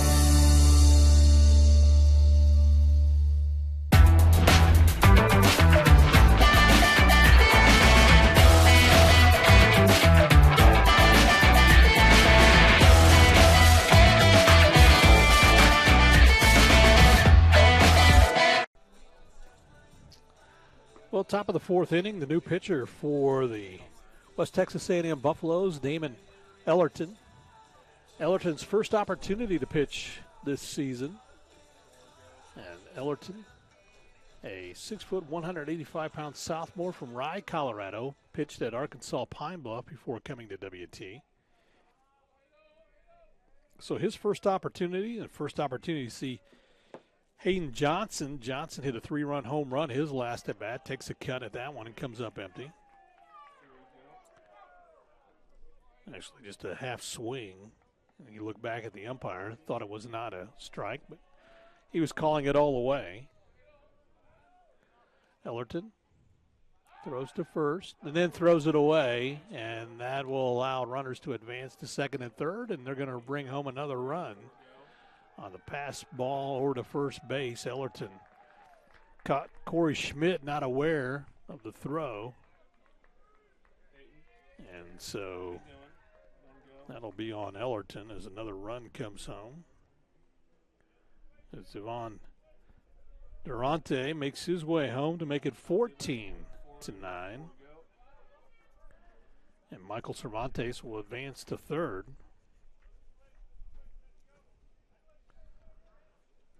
So Ellerton can concentrate on Hayden Johnson now. And you got him swinging on that one for strike 2. So 0-2 the count on the left fielder for the Javelinas. Yeah, he's been 2 for 2 at the plate today. Had a single and scored, and then that 3-run home run. Batting .400 on the season. Pops this one up down the right field line, fouling out of play.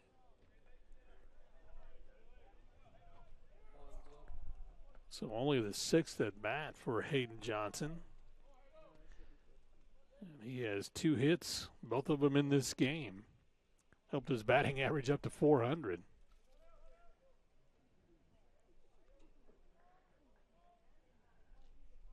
Calls time and steps out. Now we'll step back in, ready to go.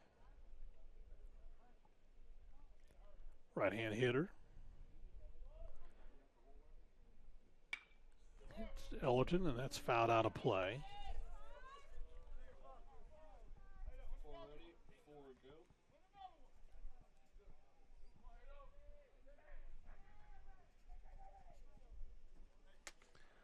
So Ellerton getting the first opportunity to pitch, and then throws a wild pitch past first base, allows a run to score.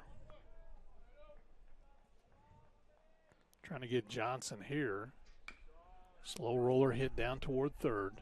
Keeps the count at 0-2.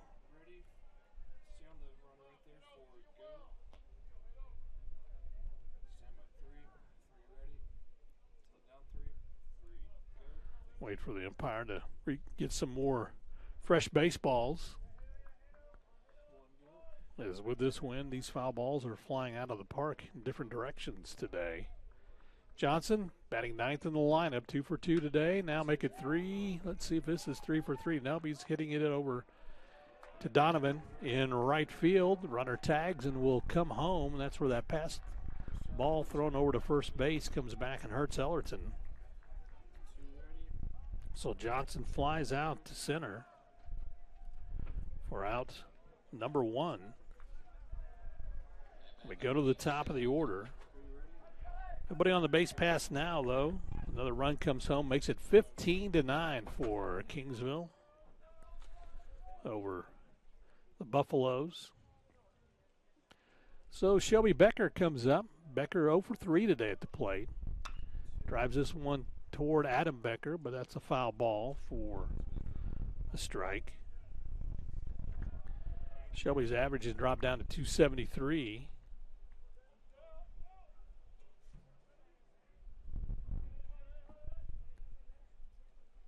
Shelby settles in, ready to go. Batting from the right side, fouls this or hits this one toward Schmidt over at first. One hands over to Ellerton for the put out. So Becker is retired.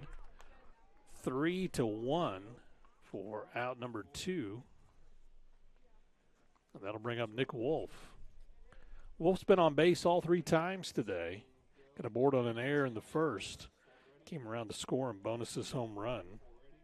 Doubled in the second and singled in the third. Wolf hitting .444 on this season.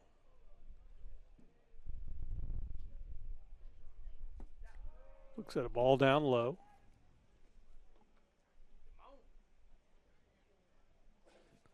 Still action in the WT bullpen. And this is Ellerton's first work of the season. Southmore right-hander comes home. That's going to be hit down the first base line, fouling out of play.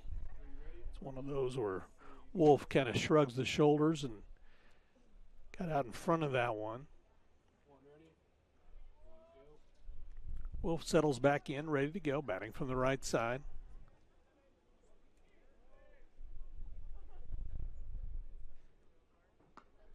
That one outside for a ball.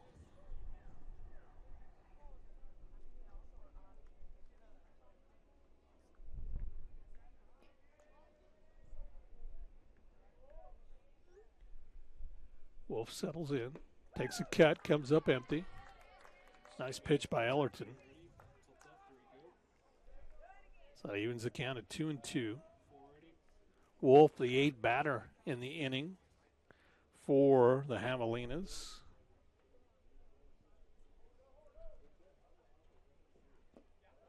That one's down low for a ball. So it runs the count full at 3-2. Can tell you on that home run from Rosales, just got a note that happened in the middle of the play in the softball field where one of the outfielders for WT was catching a fly ball, and then the ball came bouncing into the field, and that one's driven down the right field line, fouling out of play.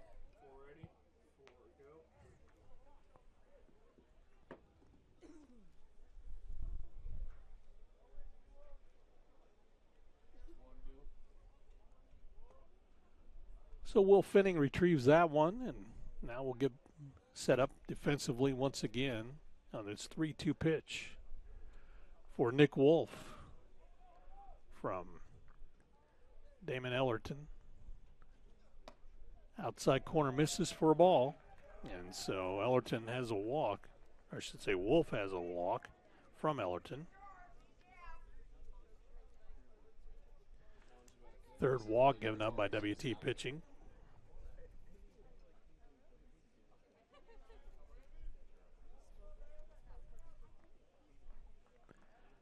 Fortunately for Berdone, he accounts for those 2 runs that came in.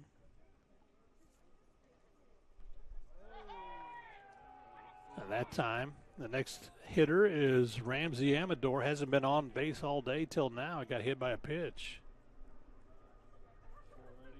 So runners at first and second. And that will bring up Stephen Bonus, who started off this inning. Bonus had a single, came around to score. He is 3 for 3 at the plate today. Bonus now hitting .444.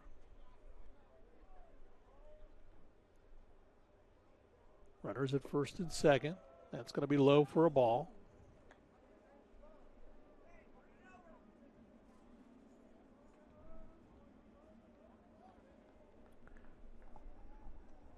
Ellerton settles in, ready to go. Checks the runner at second, comes home with it. That's going to be driven down toward second. And here's the throw over to first in time. A nice play by Eddie Savoy. And so Bonus is retired for the first time, 4-3.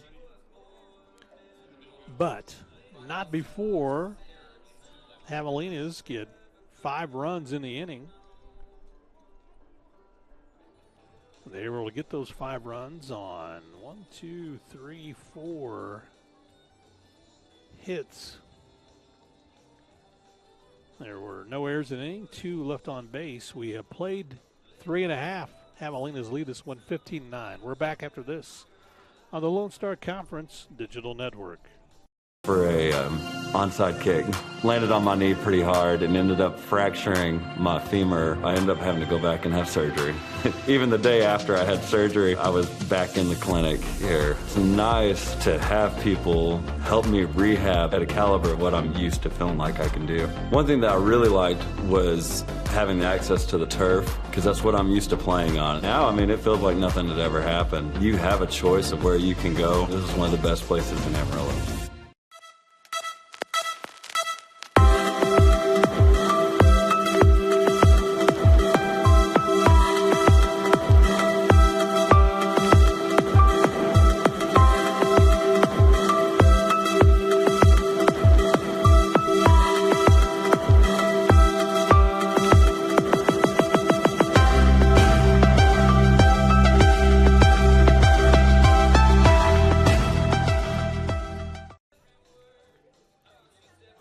Bottom of the 4th inning, Buffs trailing 15-9 as the Javelinas got 2 in the first, 3 in the second, 5 in the third, and 5 in the fourth. The Buffs trying to get something going offensively. They'll send Ryan Johnson up. His third at bat, he is 0 for 2 at the plate today. He has flown out to center field and hit into a double play to end the first inning. This is third time to be up at the plate. Johnson hitting .292. Looks at ball 1 from Carter Polson.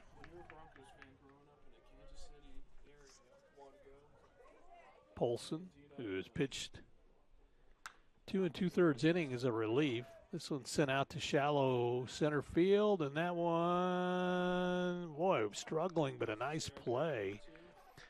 Credit Jacob Rosales. And they'll change that. They move Kramer over. It's Kramer now playing in center field, and Dalton able to make that play. We'll see if that popped out of his glove, but it didn't. So Rosales moves over to right field. And Kramer now in center field.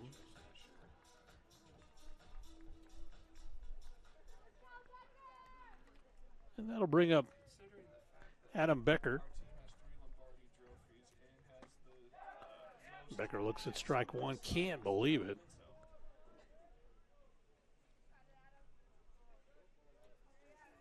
Steps back and then steps back in. Hits this one, fouling out of play. So he's down in the count 0-2. Will Fenning in the on-deck circle. Is action in the Kingsville bullpen. This probably will be it for Carter Polson. That one misses for a ball. So 1-2 count for Adam Becker. Adam settles back in, batting .438. Drives this one out into center field for a base hit.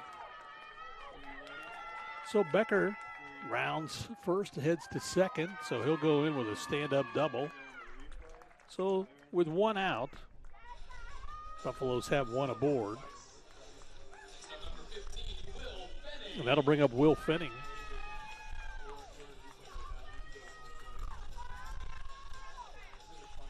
So Fenning, who has singled and struck out today, and he'll go back to that strikeout in the third inning, kind of shrugged his shoulders on that one, didn't think it was a good pitch, but nevertheless got rung up.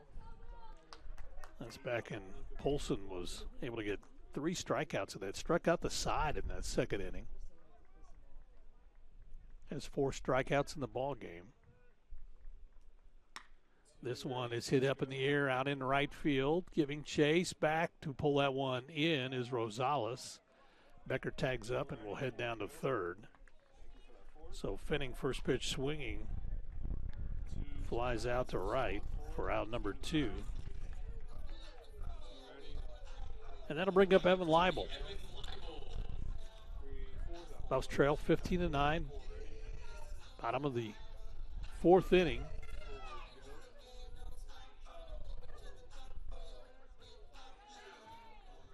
.71 degrees. Our temperature continues to rise here in the Texas Panhandle. Gorgeous afternoon. This one's popped up down the left field line. Giving chase is Ramsey Amador, and that one is in fair territory. So the wind blew that back. Heading towards second base is Leibel. So that was so high in the air. Ramsey Amador was having trouble finding it, was in foul territory, and the wind blew that back into fair territory. And so the Buffs get a run. As that one, you watch it just blow back where Amador was. That blew back about 10 feet into fair territory. Becker does come around to score. So the Buffs cut the lead to 15-10. Is Adam Becker able to come on around? Leibel at second base. That is way inside to Eddie Savoy. Savoy ahead in the count, 1-0.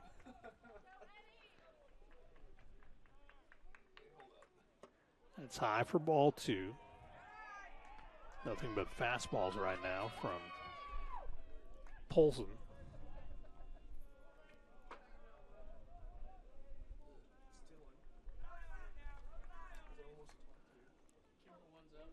So Polson looks in. Savoy batting from the right side, sends this one towards the shortstop on 2 hops, throws it over to first in time for the putout. So Savoy's retired 6-3 for out number 3. But the Buffs do get a run on 2 hits. No errors in the inning and 1 left on base. We have played 4 complete. Javelinas lead this one 15-10 over WT. We'll take a timeout. We'll do so and come back after this on the Lone Star Conference Digital Network. West is the comprehensive fundraising campaign designed to fuel WT 125 from the Panhandle to the world. We will strengthen WT's impact for the Panhandle region and beyond through a historic, comprehensive campaign, raising $125 million by 2025. The campaign's 3 priorities: people, programs, and places. Now is the time to make a difference for current and future generations. One West. When you choose natural gas, chocolate chip cookies get a little tastier.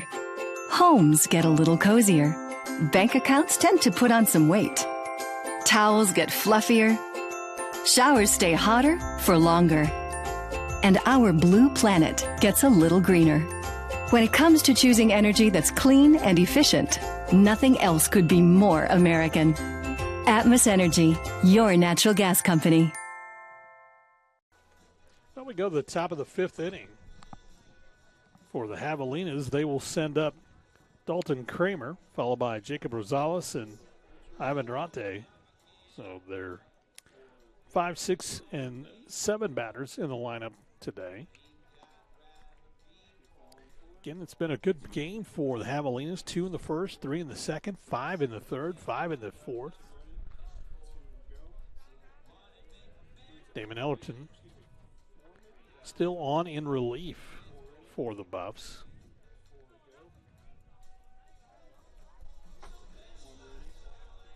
Ellerton, the right-hander, settles in to face Dalton Kramer once again. Well, that's in there for a strike, and I shouldn't say once again. He has not faced him as of yet. That was still Berdone that was in when Kramer came in as the pitch hitter for Jake Chapman in the fourth. This is hit right up the middle and trying to run over there, but Mike Benedict couldn't get that one down. So a base hit for Dalton Kramer. So he's aboard with his second hit of the ball game. He's 2 for 2 at the plate today. That'll bring up Jacob Rosales. Rosales is 2 for 3. He has a single, a home run, and a strikeout. Facing the right-hander, Ellerton. Ellerton comes home with it. That's outside for a ball.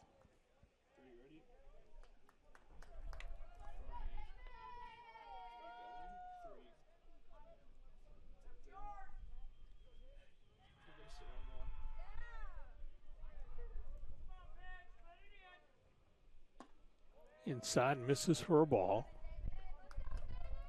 So 2-0 for Rosales, batting .308 on the season. Again, both his hits have come in, or 2 of his hits, I should say, have come in this game. He's 2 for 3 at the plate. He has 4 hits on the season. Fouled this one off at the plate.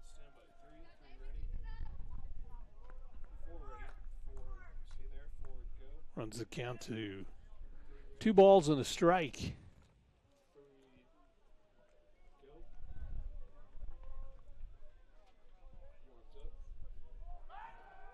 Quick throw to first base. That time Schmidt ready for it as Kramer was diving back.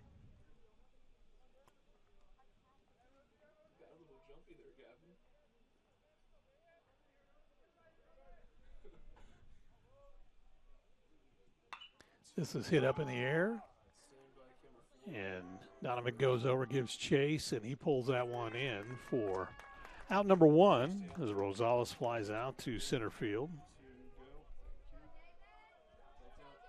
So that's 1 out.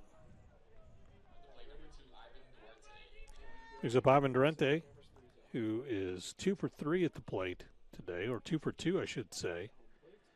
Ivan has a double, a single, and he's walked, scored 3 times in this one today. Batting .300, able to bring that batting average up with those hits. Shows bunt. Here's a quick throw down to first base. Diving back quickly is Dalton Kramer. Evan Leibel fired a shot down at Corey Schmidt.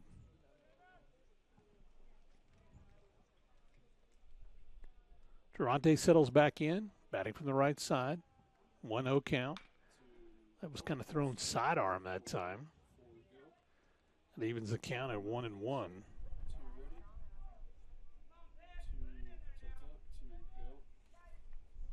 Michael Cervantes in the on-deck circle for the Javelinas, leading 15-10 here in the top of the fifth.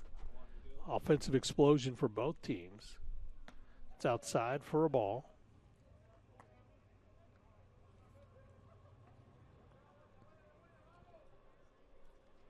Durante hitting in the 7th spot. Settles in, ready to go. That's hit down to Becker at 3rd, and that gets by him and allows for Durante to get aboard once again. Let's see how they score that. Yeah, that's going to be an error.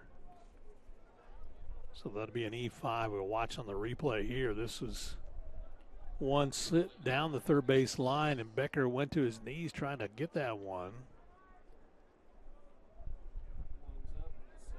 So that allows for Durante to get aboard.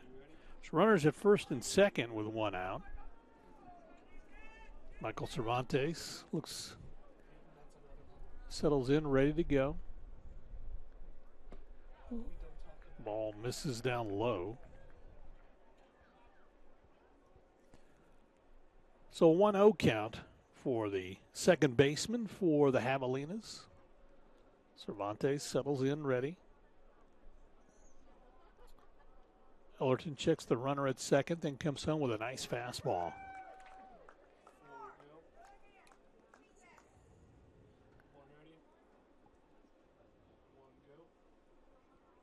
Cervantes batting from the right side.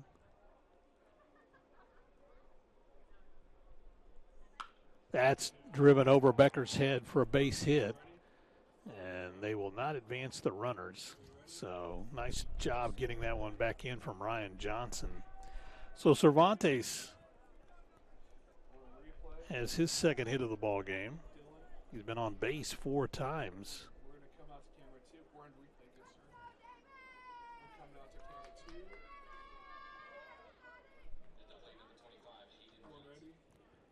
So to bring up Hayden Johnson for his 4th at bat.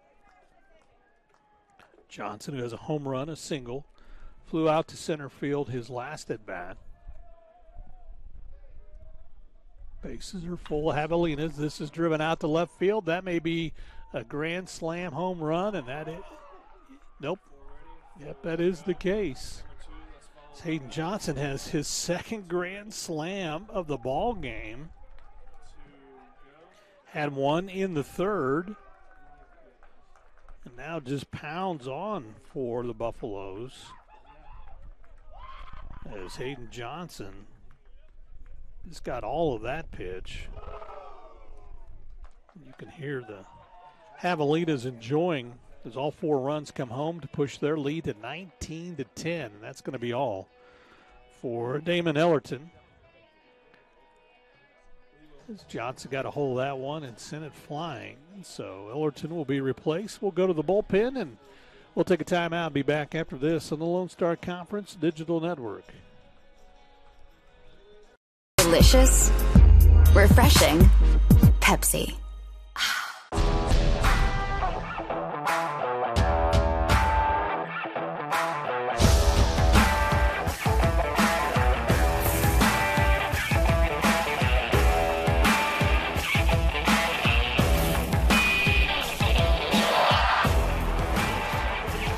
The best tailgates start with the best beef, and the best beef starts with Market Street. Market Street, where we do beef the best. We are Carpet Tech, and we are family. More than carpet cleaners, we're a team. Diving right in, not afraid to invest in our work and each other. We're killing it day in and day out, never shrinking from a challenge. Our people are 1 part passion, 1 part grit, and about a zillion parts awesome. And we are always looking to add to our family. So what are you waiting for? Choosing the right countertops for your kitchen can be tricky. Nowadays, there are hundreds of colors, patterns, and textures and materials that range from natural to engineered stone. Marble Depot is here for you throughout every step of the process. And yes, we do have a lot of options that might make that decision a little harder, but we're also going to ask the right questions so that you get the most out of your investment. So come by our showroom and let us help create what you've been dreaming of.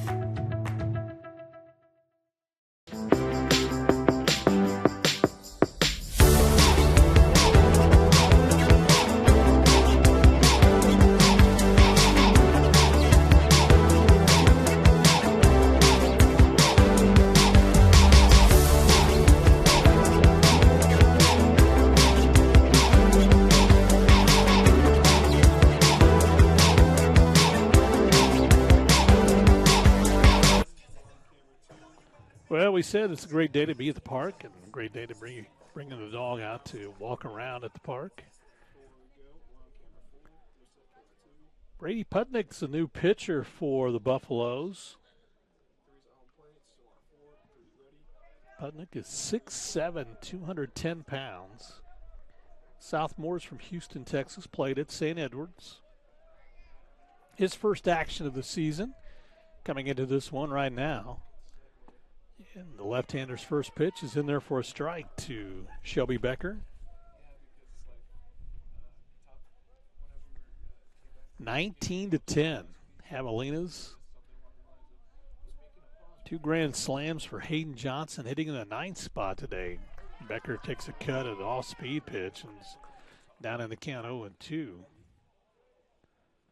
Putnick, big size out there on the mound.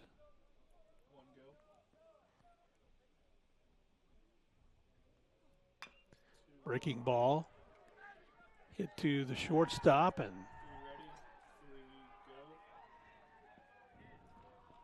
Manetta not able to come up with a handle. That was one where actually Putnick was trying to get off the hill, but it was hit to his glove hand, and he was falling forward and lost his footing trying to get it.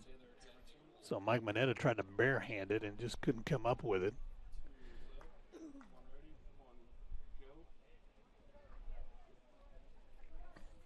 So Shelby Becker is aboard.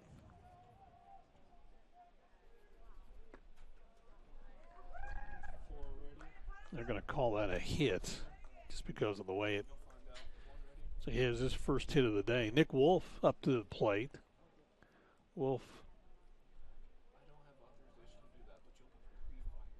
is 2 of 3 and now make it 3 of 4 as he has a single there. And so back-to-back hits have runners aboard, and Putnick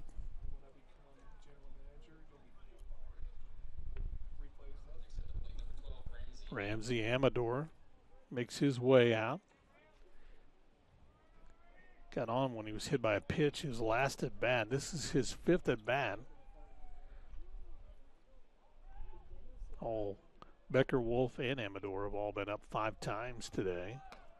Here's a throw down to third, and the runner is out on that one. Nice job by Evan Leibel as trying to catch the Buffs off base. Shelby Becker took off, and he was thrown out for the second out as he's retired. 2-5. Watch this quick throw down and nice tag applied by Becker as Shelby Becker is retired. 2-5 for out number 2. Still over at first base is Nick Wolf. Slow roller is fouled off at the plate. So Ramsey with a 1-1 count. 2 outs out now, though, in the top of the 5th. 19-10, Buffs trail. That pitch for ball 2. Brady Putnick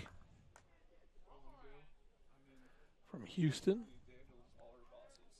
getting in for his first work. He and Ellerton, first chance to come out and pitch this season for the Buffs. Pitches outside for a ball.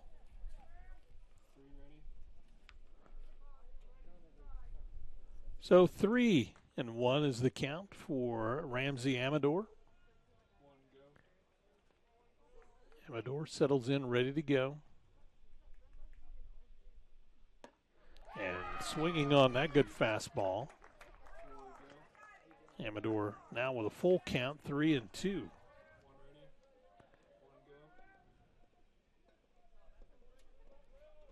Putnick checks the wristband. Gets set, the left-hander. Ready to go. Off-speed pitch is fouled out of play as Nick Wolf was off with the pitch on the full count.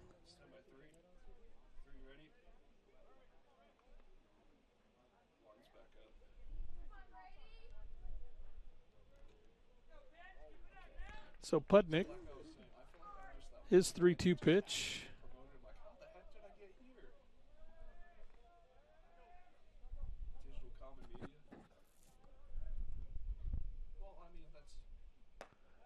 And that one was high for a ball. So Putnick with a walk to Ramsey Amador, who was the 8th batter here in the inning. And for the Javelinas, they sent 5 to the plate in the first. They sent 7 to the plate in the second. 10 to the plate. 9 to the plate in the third. In the fourth, they sent 10 to the plate. And now 8 to the plate here. Or check it, 9 to the plate here with Stephen Bonus coming up.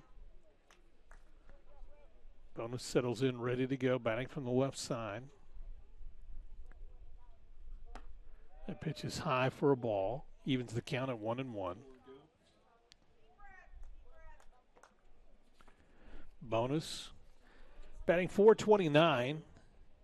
He's 3 for 4 at the plate today. Scored 3 runs, driven in 2. Of course, has that first inning home run. Takes a cut at that one and comes up empty. Trying to get around on it. Just timed it wrong.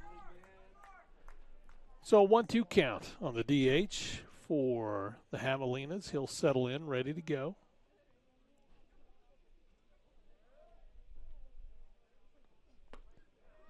That one just misses outside for a ball. Runs the count to 2-2.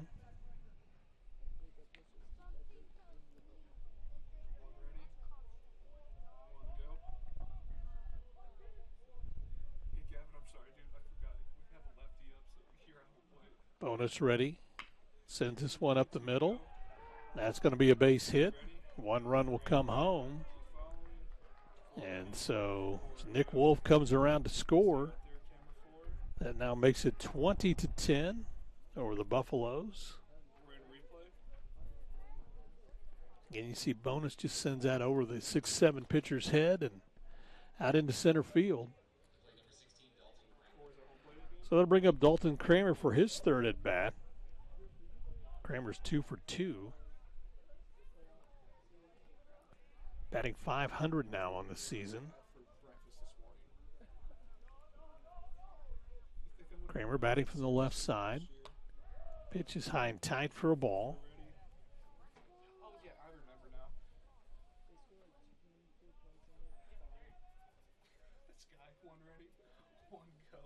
Kramer up for his second opportunity here in the inning.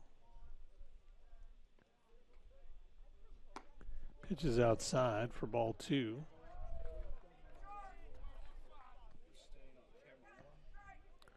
Putnick.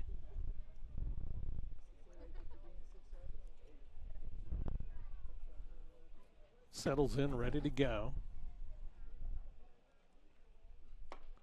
Pitches inside for a ball. So 3-0 the count for Dalton Kramer. Jacob Rosales in the on-deck circle should Kramer get aboard.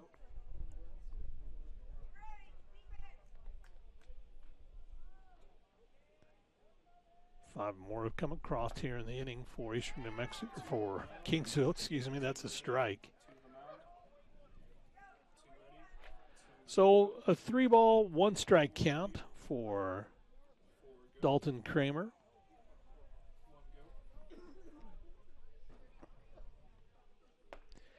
Another good fastball got him swinging. That runs the count full, 3-2.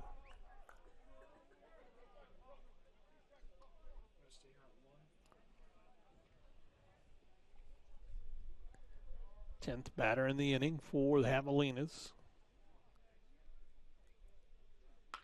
That's driven out to left field. That'll score another run. Johnson comes up throwing to third. And there's a tag out at the plate, and that's good as they got the runner trying to advance.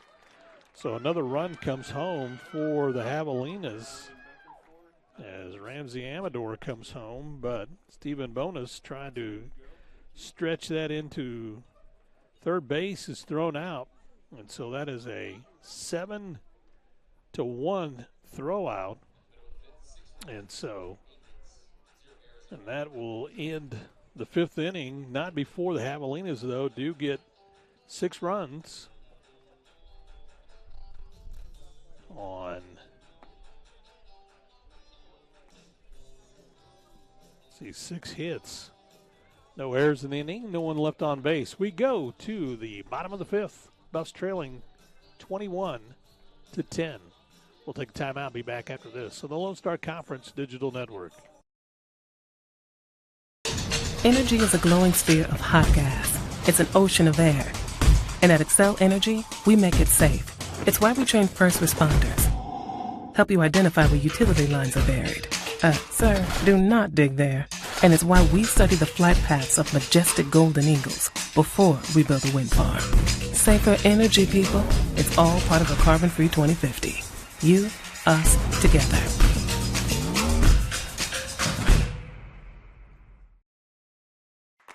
Choosing the right countertops for your kitchen can be tricky.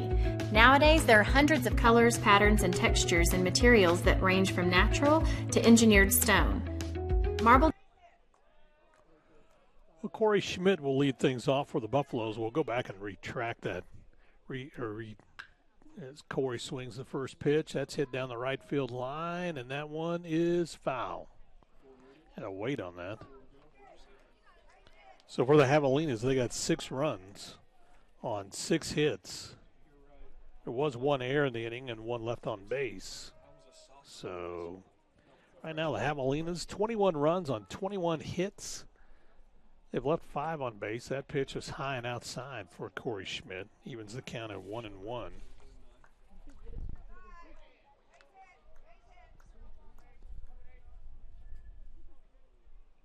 Carter Polson working in relief has done a nice job coming in for Jersey Morales. He's pitched 3 2/3 innings.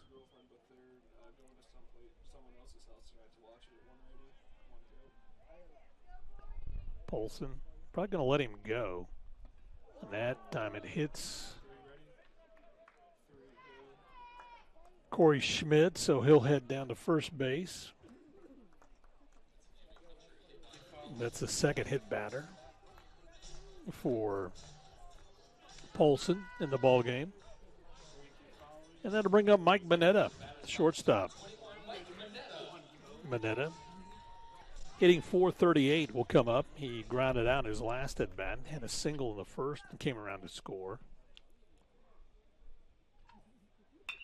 That's driven up the middle for a base hit, so 2 runners aboard for the Buffaloes now.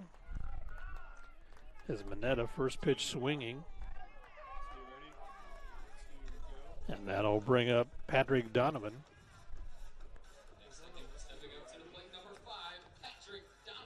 No real action in the Kingsville bullpen. Not sure if they have somebody ready to go. They did earlier for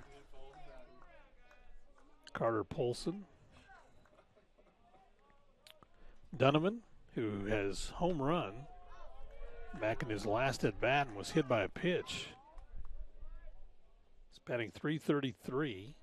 He's 1 for 1 at the plate.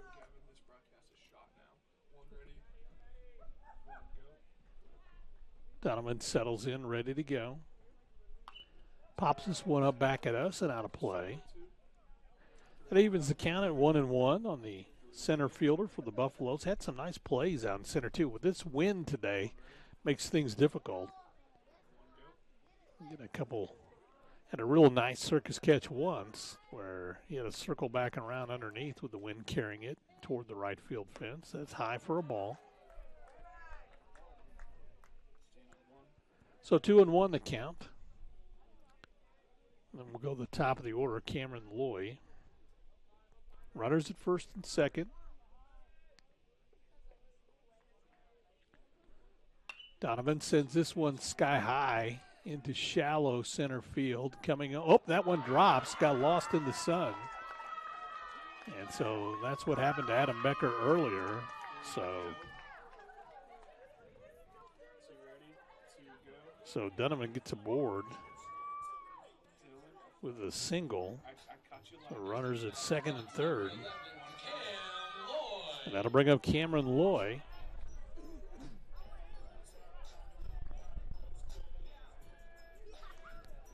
So Loy will bat from the left side. Wolf looking over in the Kingsville dugout. I think he's asking for them to get somebody up and moving. Loy settles in. Looks at a ball. Cameron, 1 for 2 at the plate today. He's driven in 2. He's walked once and struck out once. His 4th at bat. Looks at another pitch inside for ball 2. So 2-0 the count for Loy. No place to put him. Bases are full with the Buffs. Dalton Kramer was out in center field, just misplayed that one. Just kind of like Andy Becker, by Adam Becker, when he looks up in the sun, just couldn't find it. Loy takes a cut, comes up empty. So 2 balls and a strike for the designated hitter for the Buffs. Buffs got 7 in the first, 2 in the third, and 1 in the fourth. That's outside for ball 3. Now there's action stirring in the Kingsville bullpen.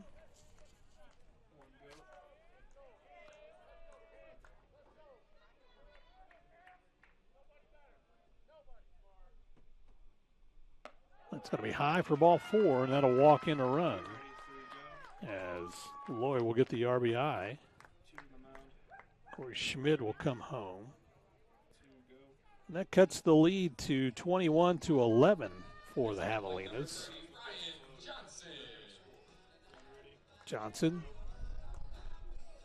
comes up. Ryan is 0 for 3 at the plate today. Dropped that batting average to 280.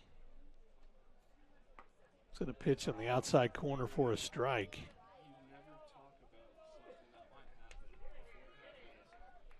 After Johnson will be Adam Becker. Ryan just trying to get the offense going here today in this game, and that outside plate misses. Outside corner misses for a ball. Evens the count at 1-1. Polson trying to work the same place on both pitches.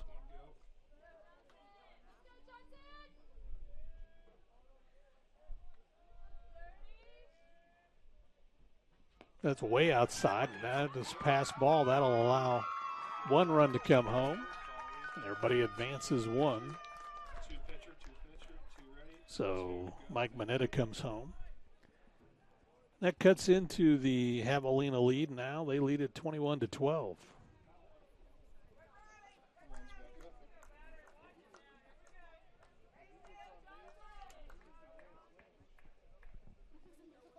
Now timeout taken. Quick walk to the hill. And so a conversation for head coach Jason Gonzalez to see if he's going to the bullpen or not. And looks like he may be. That may be all for Carter Polson, who's come in and done a yeoman's job. That is it, as he hands over the baseball. So for Carter Polson today, he's pitched 3 2/3 innings, allowed 7 hits, 5 runs, all 5 earned. He's walked 1, struck out 4, a couple of doubles, a couple of home runs given up by Polson. And we'll have a new pitcher in the lineup. We'll get that for you here momentarily. But first, this time out, this is the Lone Star Conference Digital Network.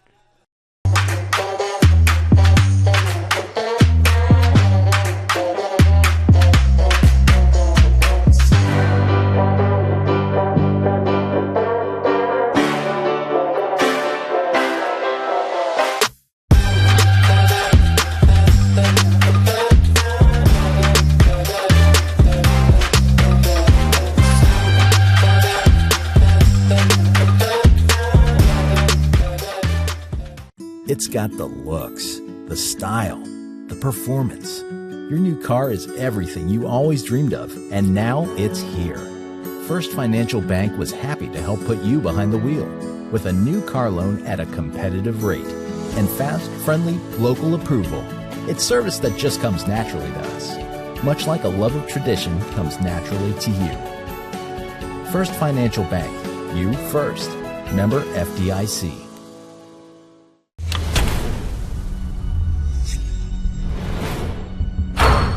This is a walk-on athlete. They train long, put their heart into the game. This is the passion we're built on.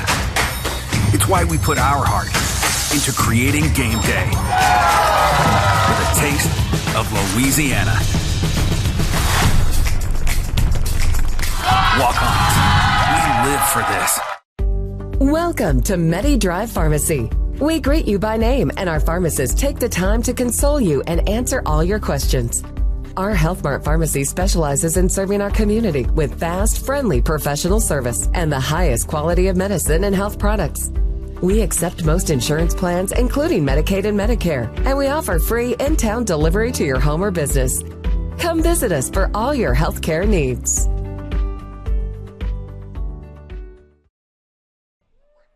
Well, welcome back to Wilder Park. The new pitcher is Luis Martinez. He pitched yesterday for the Javelinas, the right-hander.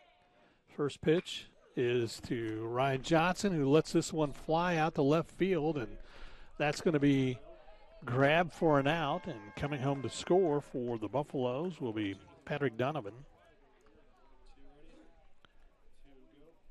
So Ryan Johnson flies out to left for out number one for the Buffaloes. Luis Martinez from Grulla, Texas. Played at Coastal Bend College. Also played at Incarnate Word. He's a 6-foot freshman. Or check it, 6'3" senior. Looking at the wrong line there.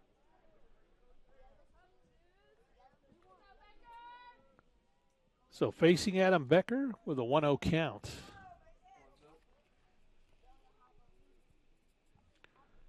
Adam with Loy over at second base. Looks at a strike. That evens the count at 1-1.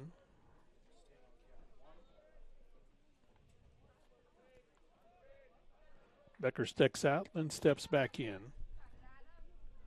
Will Fenning in the on-deck circle.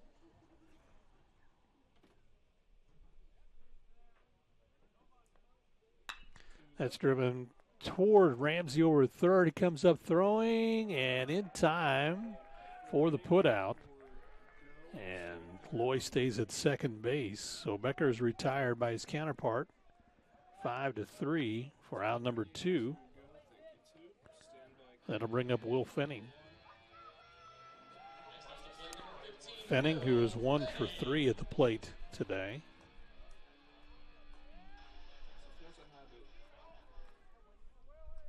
Fenning batting .350.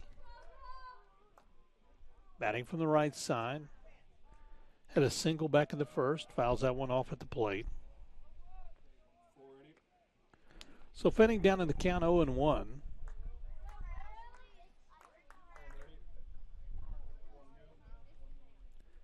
Kingsville trying to win their third one of the year.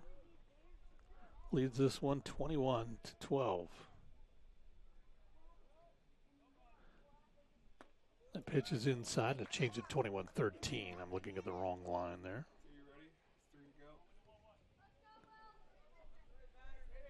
Buff's been able to get 3 runs this inning.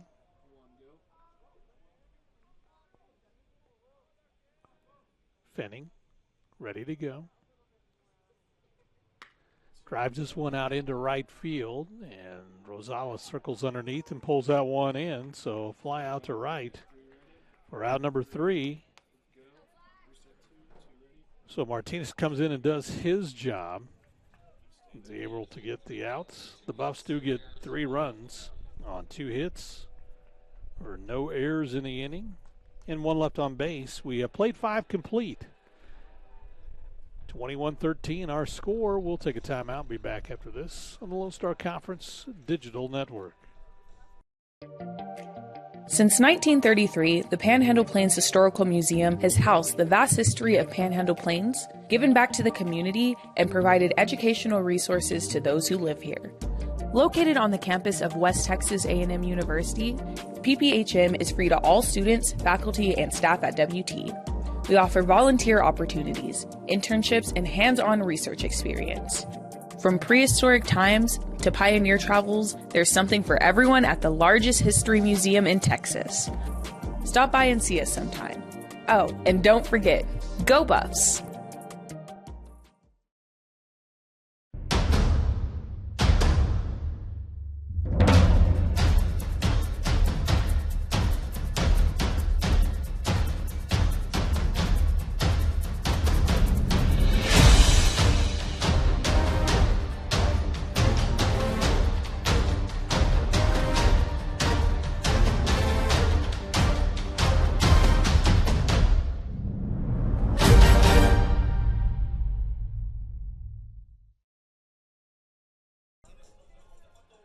Well, new pitcher for the Buffaloes is Justice Hayes. Hayes, a right-hander from Arlington, Texas, played at Carl Albert State College. He is a 5'9" junior, 155 pounds. Did pitch yesterday, so got in some action for Hayes. He's pitched 3 1/3 innings this season. He's allowed 3 hits, 1 walk, and 1 strikeout. Right-hander finishes up his warm-up tosses. And so he'll face, here in the top of the 6th inning, Jacob Rosales, Ivan Durante, and Michael Cervantes. Rosales batting in the 6th spot. Rosales is 2 of 4 at the plate today. Batting .286. Looks at a breaking ball for a strike. Rosales, who has struck out once, also slammed a home run out into deep right field that went out into Schaefer Park, the softball diamond for the Lady Buffs. And it's one of those that got up in the air, and I think it hit the roof of the concession stand and bounced on over into Schaefer Field. 1-1 pitch for Rosales. Inside corner for a strike. So 1 ball, 2 strikes for the right fielder. He started in center field today and has moved to right.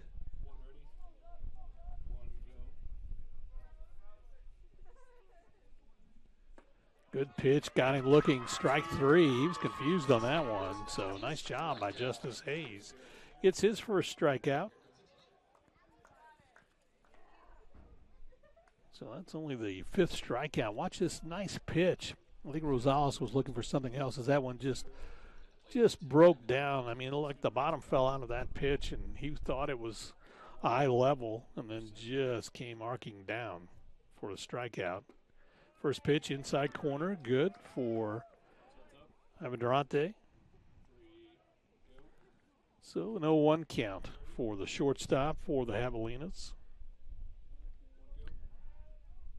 Durante batting .333. Check swing, got him going for a strike. So he's down in the count 0-2. So Justice Hayes.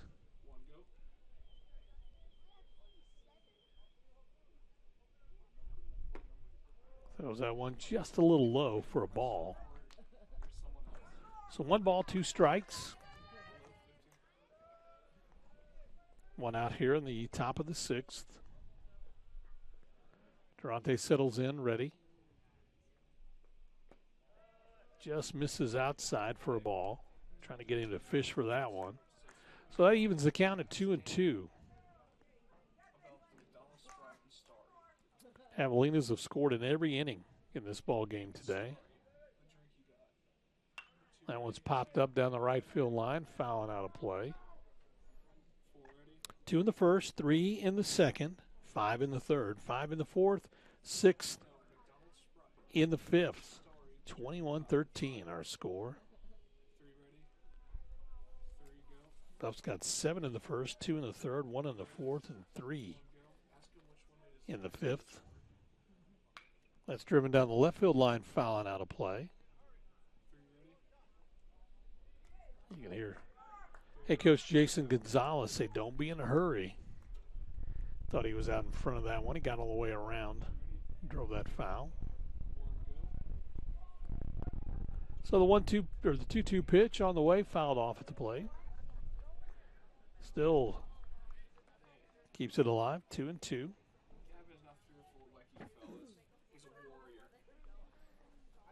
Michael Cervantes in the on-deck circle.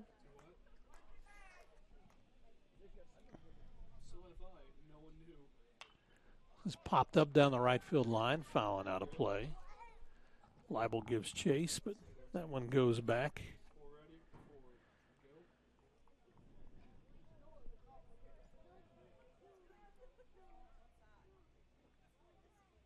Leibel returns, gets set, ready to go.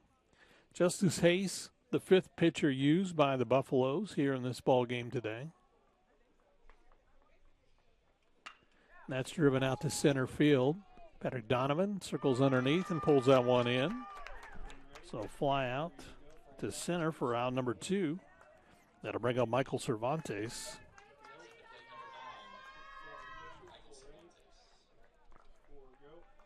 Cervantes will settle in, ready to go. Batting from the right side.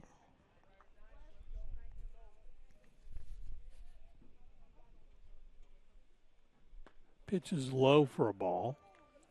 Try to keep that one in tight. Cervantes on the day, 2 for 2 at the plate. He scored 4 runs.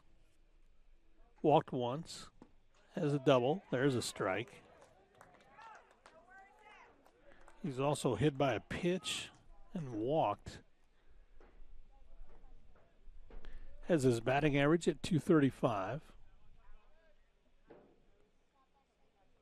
Inside corner, got it for a strike.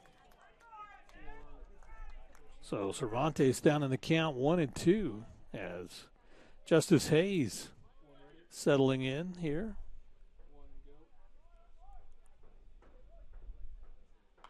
That's fouled off at the plate. That's off of Cervantes, and that hurts. That's off that.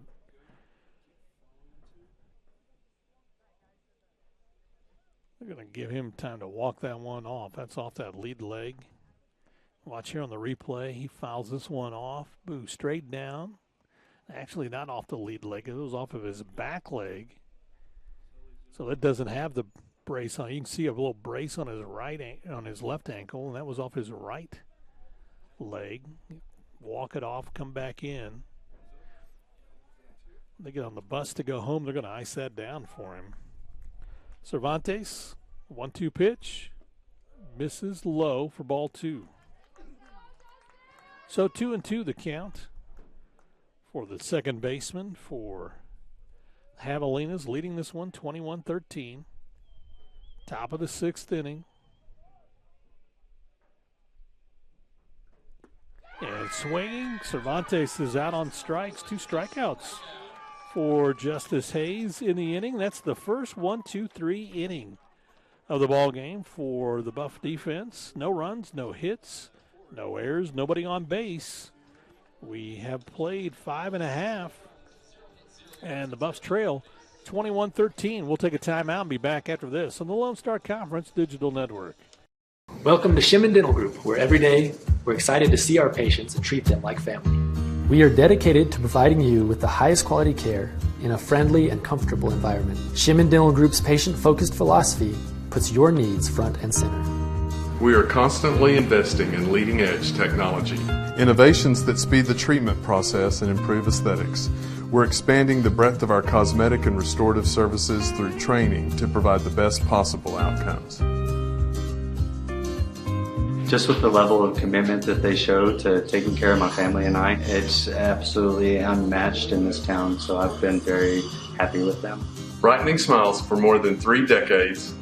Contact Shim & Dillon Group for your appointment today.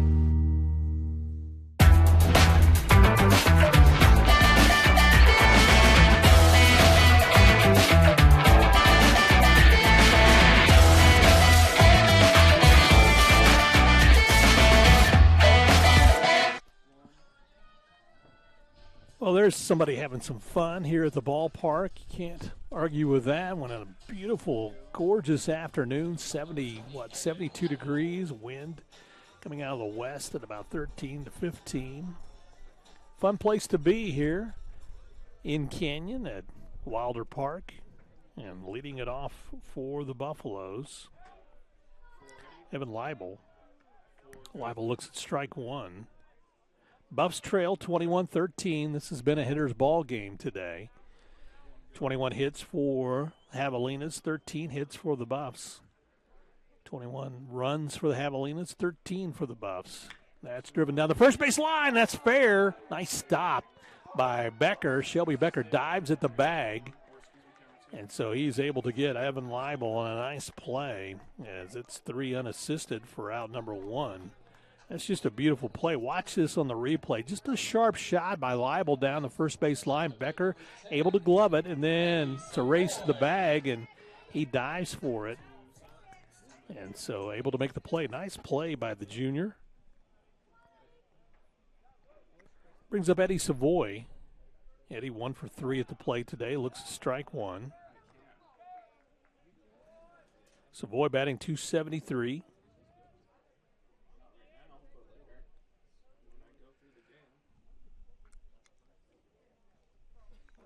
Savoy got that first hit back in the first inning. There's strike 2. Again, the Buffs exploded like they did yesterday for 7 runs in the first. But they've allowed the Javelinas to come back and explode in the other innings today. Offensively, that is. Savoy fouls this one off at the plate.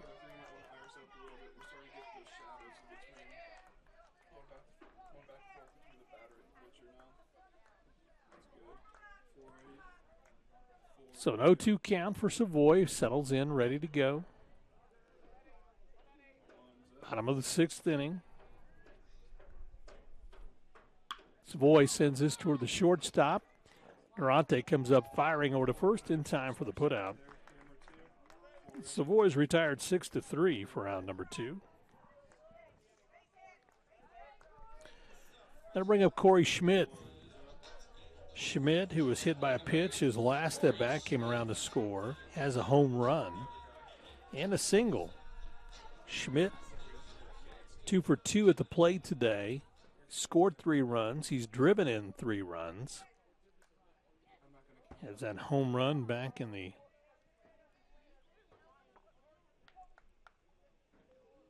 third inning.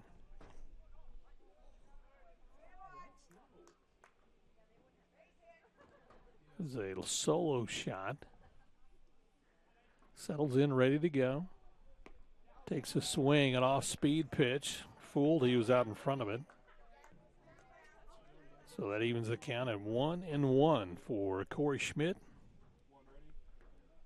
Bottom of the 6th inning. Javelina's in front. That's driven up the middle for a base hit. Schmidt on board once again. He's been on board every time he's been at the plate today. And that'll bring up Mike Mineta. Mineta 2 for 3 at the plate today. Got that wind blowing out to right field. Left-handed batter.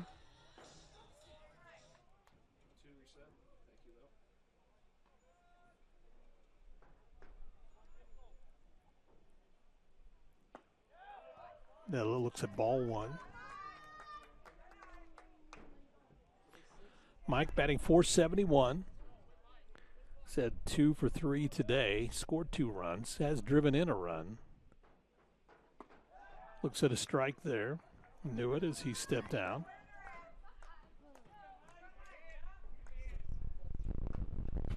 Wind picks up once again. Oh, that almost took my sheet with me. Or with it out the window.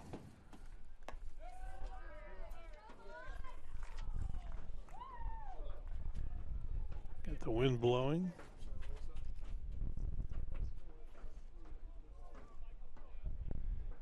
Moneta settles back in, ready to go.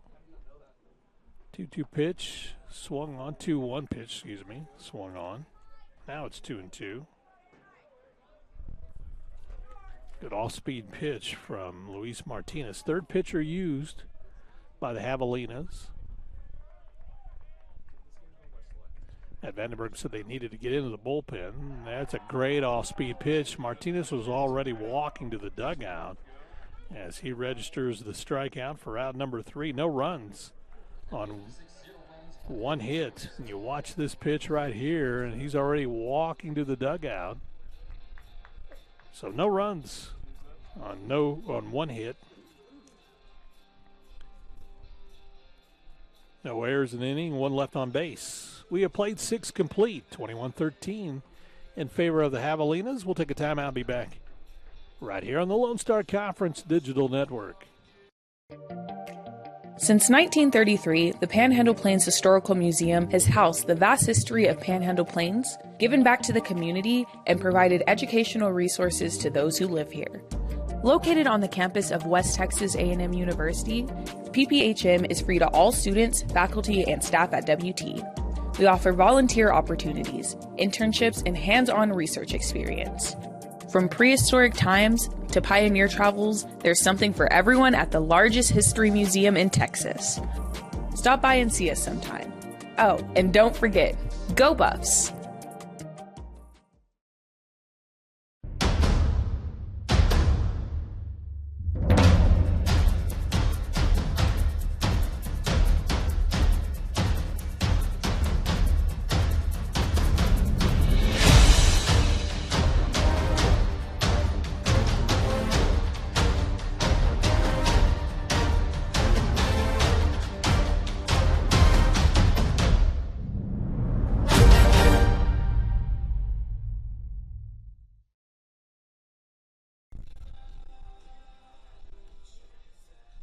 Justice Hayes comes out for his second inning of work.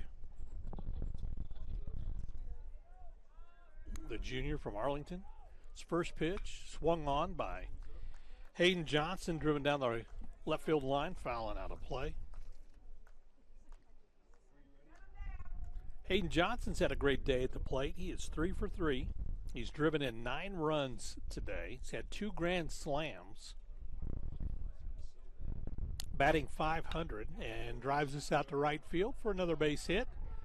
So he is 4 for 4 as he'll dig for second base and go in sliding in.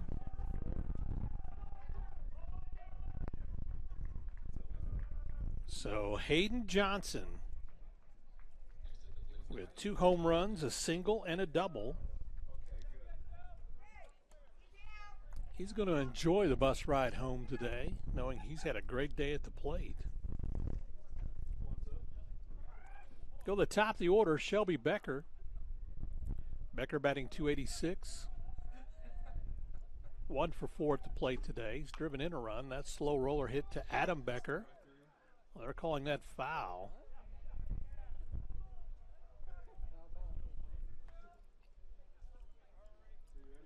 So that hit in front of Shelby Becker and stayed fair down the left field line, but umpire called that foul.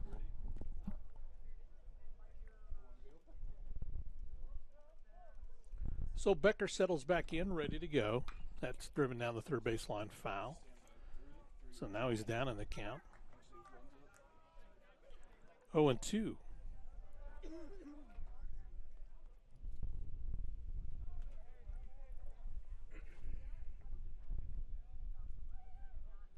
Justice Hayes done a nice job in relief coming in.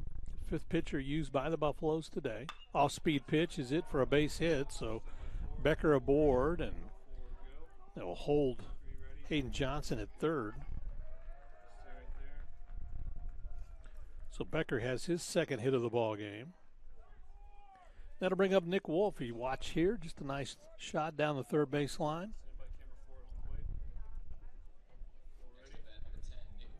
So Nick Wolf comes up. Wolf on the day It's 3 for 4. He's scored 2 runs. He's driven in a run, walked once, has a double. Single in his last at bat. He looks at strike 1.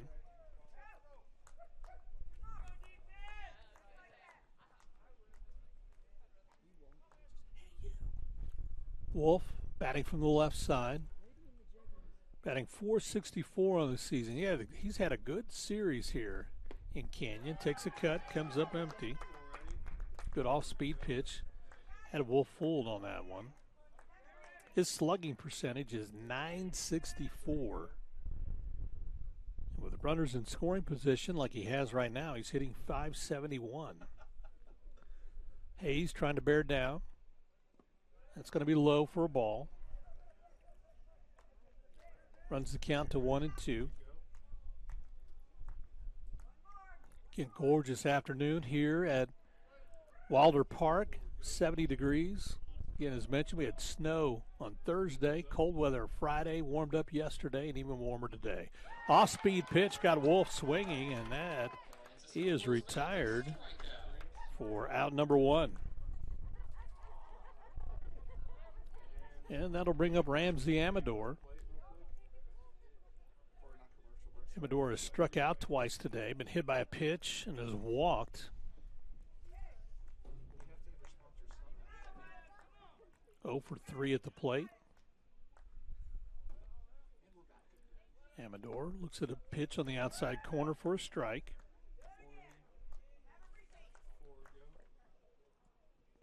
Justice Hayes played at Carl Albert State College before coming here to WT. Junior's pitch is hit up in the air out to center field. Patrick Donovan retreats, settles underneath, makes the catch. Here's the relay in.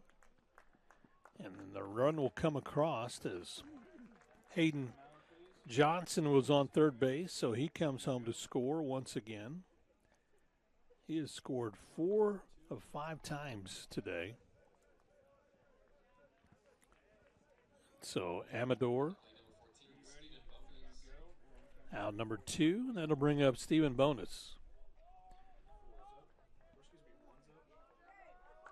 Bonus batting .448. He is 4 for 5 at the plate today. Got a strike call, didn't agree with it.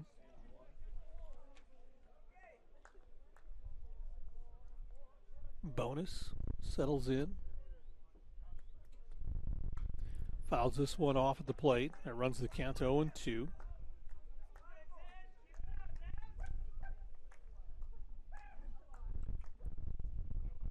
Should Bonus get aboard? Dalton Kramer in the on-deck circle.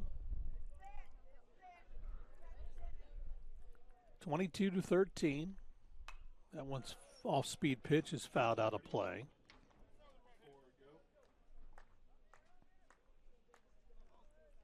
Justice Hayes working in his second inning of work.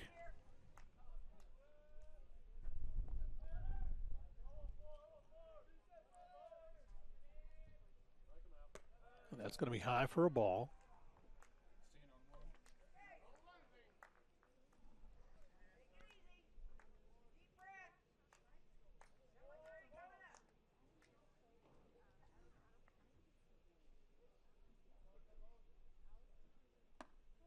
Outside corner just misses. So that evens the count at 2-2. Kingsville 22 runs on 23 hits. Buffs 13 runs on 14 hits.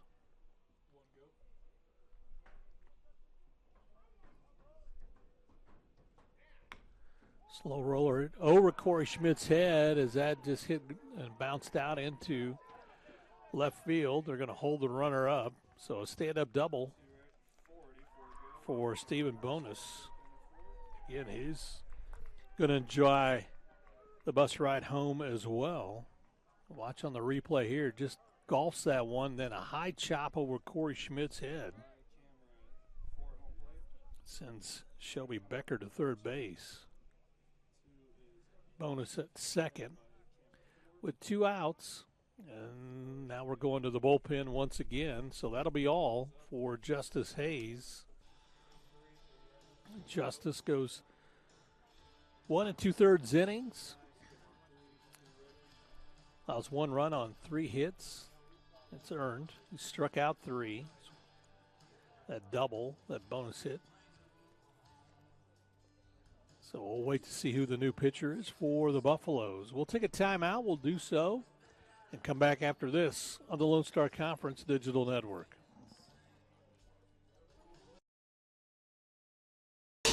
Energy is a glowing sphere of hot gas. It's an ocean of air. And at Excel Energy, we make it safe. It's why we train first responders. Help you identify where utility lines are buried. Sir, do not dig there. And it's why we study the flight paths of majestic golden eagles before we build a wind farm.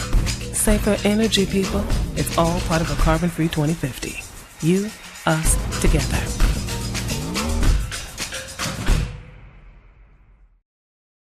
Went for a onside kick. Landed on my knee pretty hard and ended up fracturing my femur. I ended up having to go back and have surgery. Even the day after I had surgery, I was back in the clinic here. It's nice to have people help me rehab at a caliber of what I'm used to feeling like I can do. One thing that I really liked was having access to the turf, because that's what I'm used to playing on. Now, I mean, it feels like nothing had ever happened. You have a choice of where you can go. This is one of the best places in Amarillo. Since 1910, WT and the Department of Agricultural Sciences has provided high-quality education to the students of the Panhandle and beyond. At WT, professors know me and are committed to my success. If you want to get an ag industry job, WT is where you need to be. I don't want just a job and a paycheck after graduation. I want a career where I can make a difference. WT invested in my career. I intend to pay it forward. Welcome to Shimon Dental Group, where every day we're excited to see our patients and treat them like family. We are dedicated to providing you with the highest quality care in a friendly and comfortable environment. Shimon Dental Group's patient-focused philosophy puts your needs front and center. We are constantly investing in leading-edge technology. Innovations that speed the treatment process and improve aesthetics. We're expanding the breadth of our cosmetic and restorative services through training to provide the best possible outcomes. Just with the level of commitment that they show to taking care of my family and I, it's absolutely unmatched in this town, so I've been very happy with them. Brightening smiles for more than 3 decades. Contact Shimon Dental Group for your appointment today. Well, welcome back as new pitcher for the Buffaloes, Tyler Cornett. Tyler, senior from Shallow Water, pitched well the other day. Pitch is going to be high for the right-hander for a ball 1, facing Dalton Kramer. Cornett, who's had 2 saves on the season for the Buffs, 2 1/3 innings. And gets Kramer swinging on that one.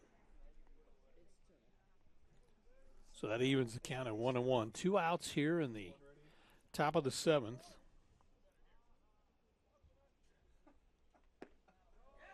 There, it's in there for strike 2. Dalton Kramer. 1-2 count. Settles back in, batting from the left side. Tyler Cornett.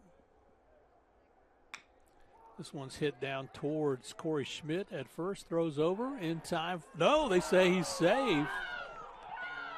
They called him safe.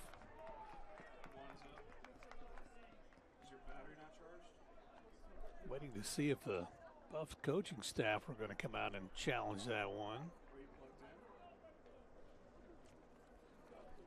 So Dalton Kramer gets a single that does plate a run. We watch here. Corey Schmidt covers it, throws it underhand. Well, that was close. I don't know. But Kramer is aboard. Allows Shelby Becker to come home to score to make it 23-13. Watch this once again. Here's the play. And, yeah, it looks like he was safe. Looks like he got there just before the ball did. So good camera angle, good work by a Thunder Vision crew. That's driven down to third base. That's going to be a base hit for Rosales. Another run comes home. So now 24-13 is Rosales.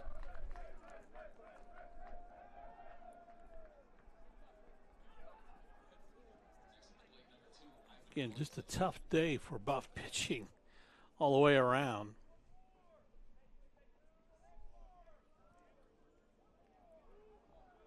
Cornette coming in usually in safe situations, and there's a strike. Ivan Durante. Ivan is 3 of 4 at the plate today. Scored 4 runs. He's walked once. Has a double. Off-speed pitch got him out swinging. So he's down in the count 0-2.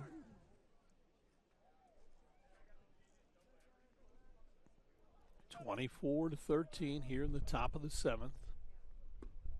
And that strike 3 got the outside corner. So Durante, the strikeout victim for Cornette. And that ends the 7th inning.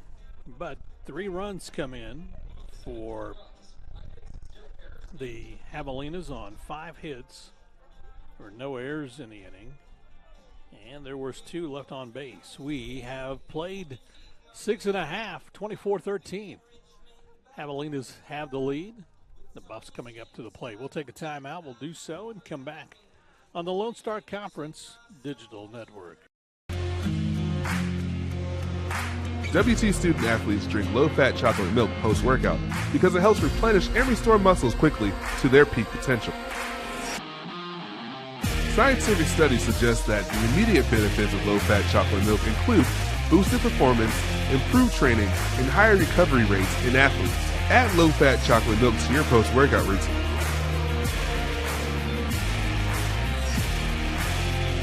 Go Buffs!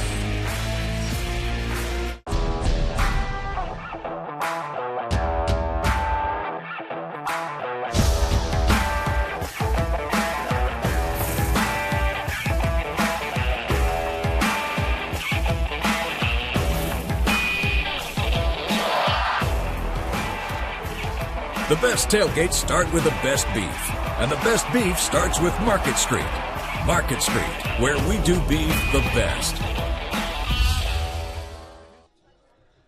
Well, it's been a fun afternoon for the fans as they've enjoyed the fine weather here in Canyon, Texas. 70-plus degrees as we get things going here in the top of the 7th inning, bottom of the 7th inning, excuse me. Patrick Donovan will lead things off.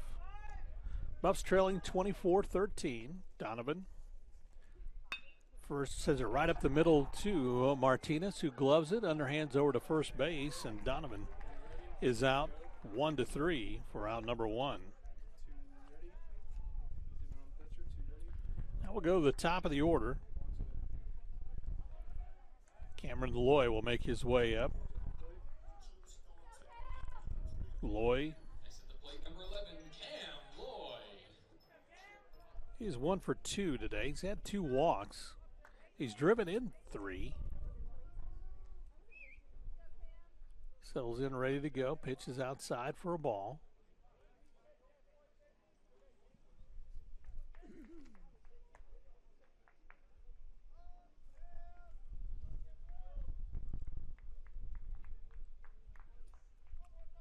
"24 runs for the Javelinas on 26 hits. They've left 7 on base today." And pitches outside for ball 2.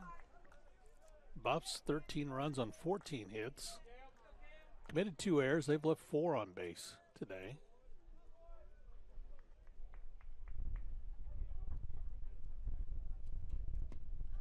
That pitch is inside for a ball. So ball 3. Luis Martinez. He's pitched 2 1/3 so far in relief. And that That misses for ball 4, so Cameron Lloyd gets aboard. His third walk of the game.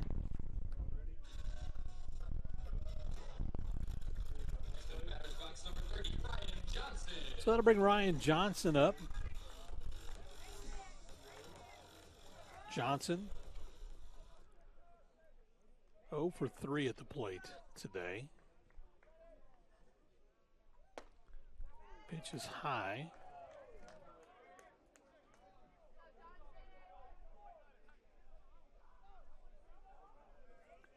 So 1-0 count for Johnson. That pitch is outside for ball 2.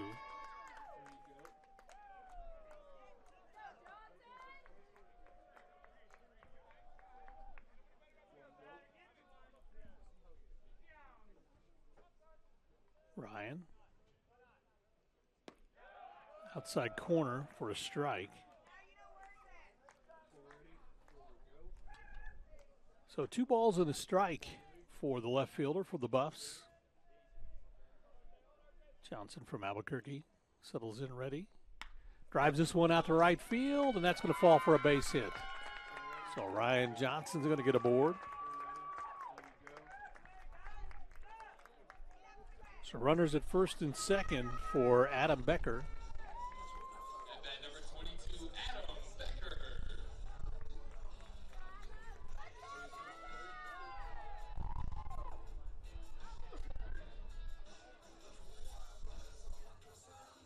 So Becker will step in, ready to go. Runners at first and second, infield playing in a bit. 1 out for the Buffs here in the bottom of the 7th.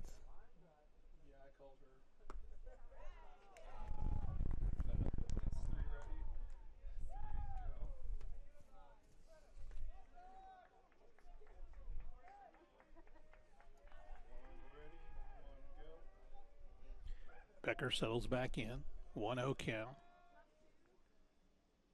That's going to be driven out to right center field. That's going to fall for a base hit. 1 run will come home for the Buffaloes. And 2 runs will come home on a double from Adam Becker. And so Adam Becker comes through with a double and plates 2 runs. As both Ryan Johnson and Cameron Lloyd come home.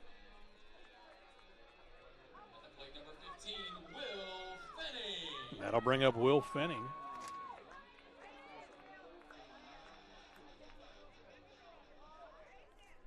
Fenning,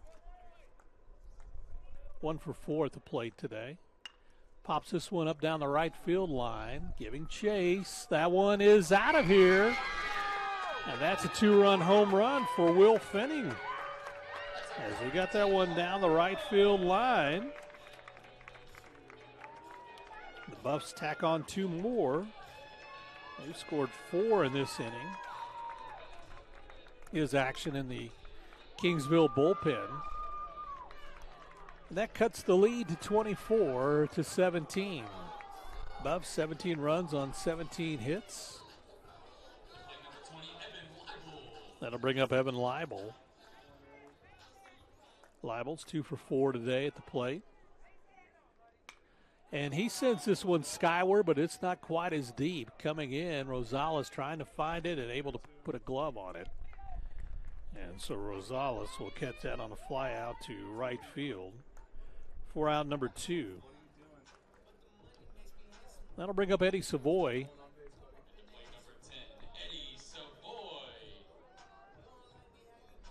So Savoy will settle in, ready to go. 24-17 our score. Savoy looks at strike 1. Luis Martinez.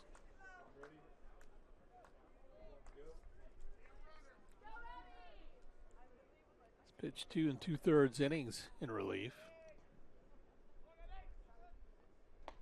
That one comes inside and misses for a ball. Evens the count at 1-1.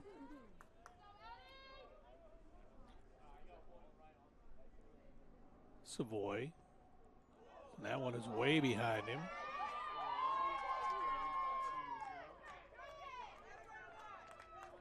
So that runs the count to 2-1.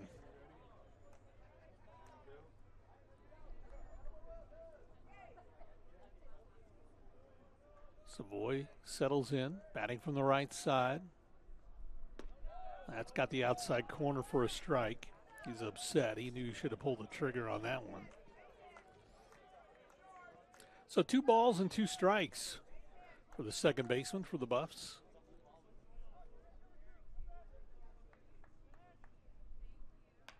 That's going to be looped out towards the first baseman, who catches that one and gloves it. So that is out number 3. But the Buffs able to get 4 runs on 3 hits, no errors, and no one left on base. We have played 7 complete. Kingsville leads this one 24-17. We'll take a timeout and be back for the top of the 8th after this on the Lone Star Conference Digital Network.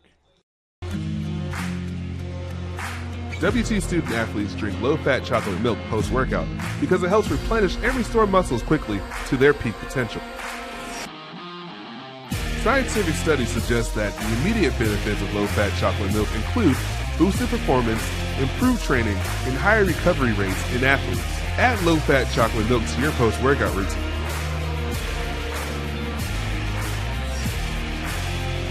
Go Bucks!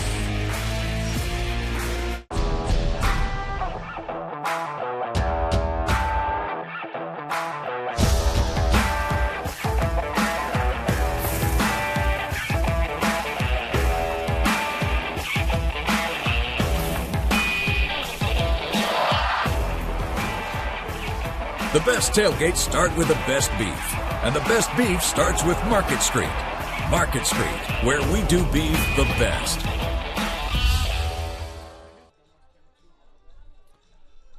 Well, we go to the top of the 8th inning, still on to pitch. Tyler Cornett for the Buffaloes.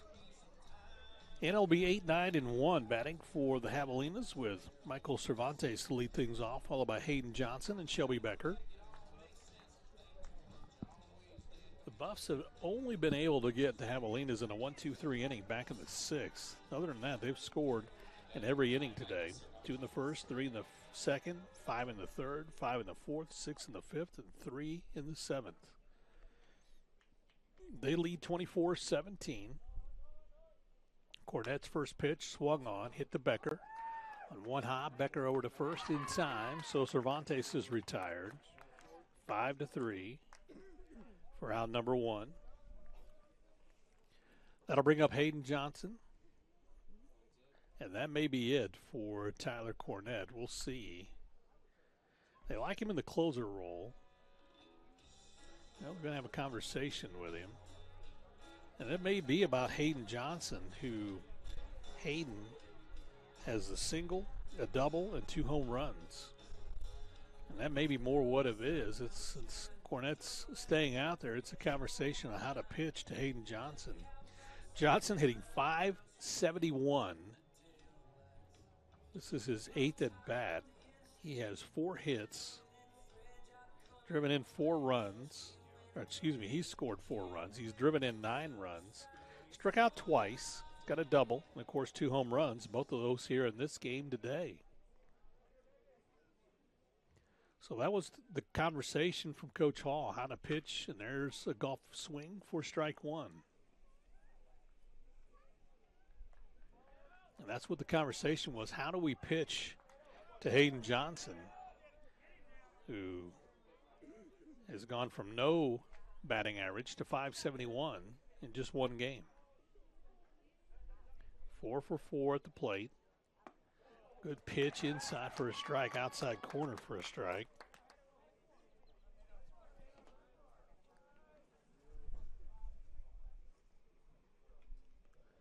Johnson down the count 0-2. His only out at the plate has been a fly out to center field. And takes a cut and comes up empty on that one. And so Johnson is retired. First strikeout for him today. Second strikeout for Tyler Cornett, and look at it, just a good pitch inside part of the plate, and Johnson couldn't catch that one. That's out number 2. So we go to Shelby Becker. Becker batting from the right side. He's 2 for 5 at the plate today. That pitch gets away from Evan Leibel.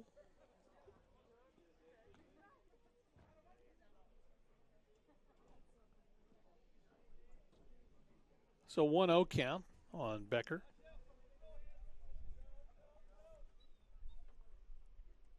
That's outside for ball 2.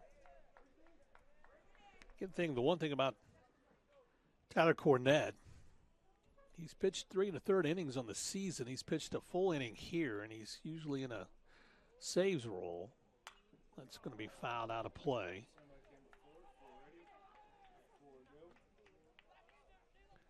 So 2 balls and a strike.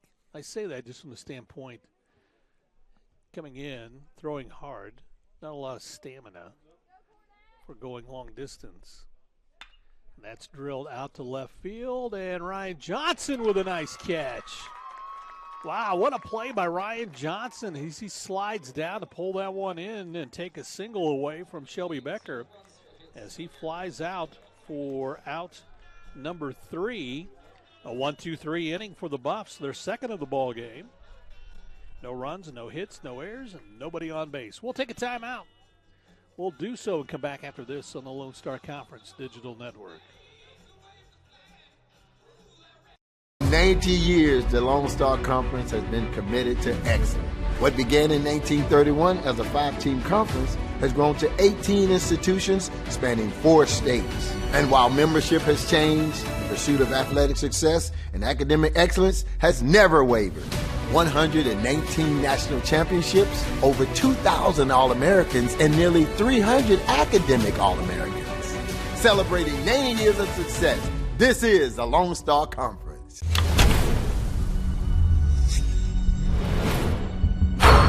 This is a walk-on athlete. They train longer and put their heart into the game. This is the passion we're built on.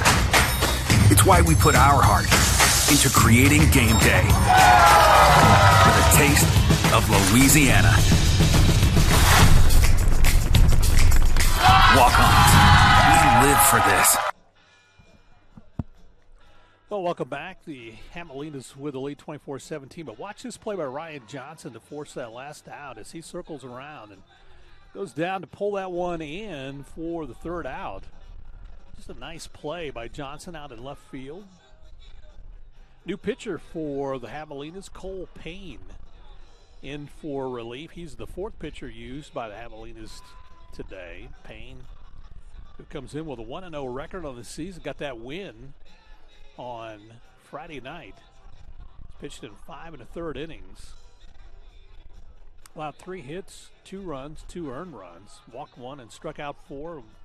Has given up 3 doubles this season. Batting has an ERA of 3.37. So the Buffaloes will send their 7, 8, 9 hitters to the plate. Corey Schmidt will lead things off here in the 8th, facing Cole Payne. Schmidt batting .360. He is 3 for 3 at the plate today. Single, a home run. Or I should say 2 singles and a home run. Hit by a pitch.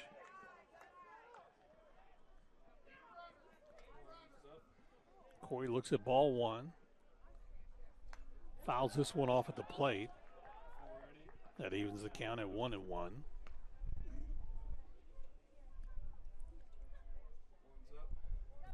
Schmidt from Liberty Hill, Texas. 6'4" junior, batting from the right side.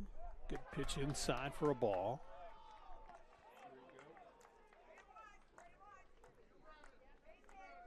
So 2 balls and a strike for Corey Schmidt. Pops this one up down the right field line, fouling out of play.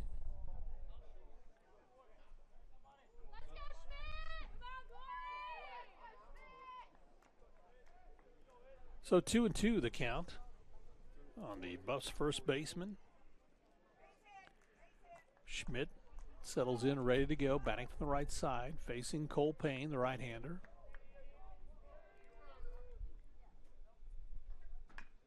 Check swings, foul, and out of play.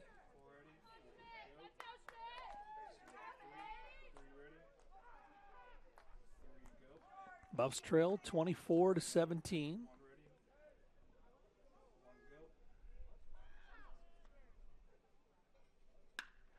There's a line shot. Nice play by the shortstop, Ivan Durante, who robs Schmidt of a base hit. So that's out number one. That'll bring up Mike Manetta. Watch this, just a good swing, but right at the shortstop. Nice play by Durante. So Mike Manetta comes up, looks at strike one.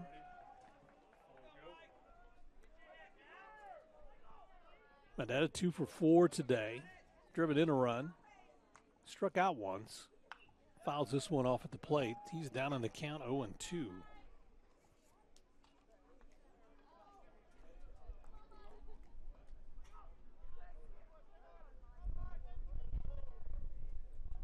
Manetta settles in, ready.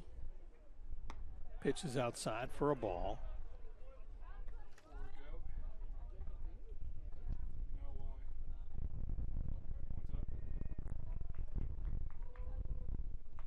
Pitches outside for another ball. So 2-2 the count for Mike Manetta.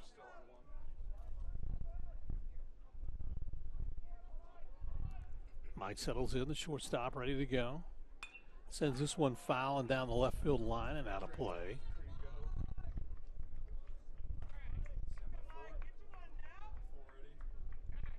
Manetta settles back in. Pops this one up and out of play. So Manetta keeping the at-bat alive as he continues to foul off pitches. 2-2 the count.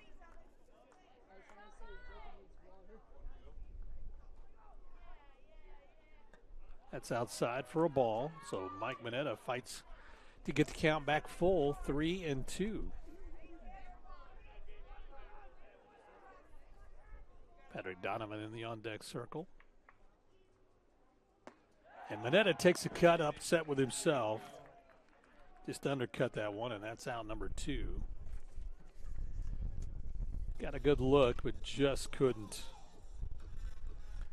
connect on that one. Again, just under the baseball. Knew right where he wanted to go with it. Just undercut it a little bit. So credit Cole Payne on the nice pitch. That'll bring Patrick Donovan up. Donovan, who is 2 for 3 today, does have a home run. Looks at a strike.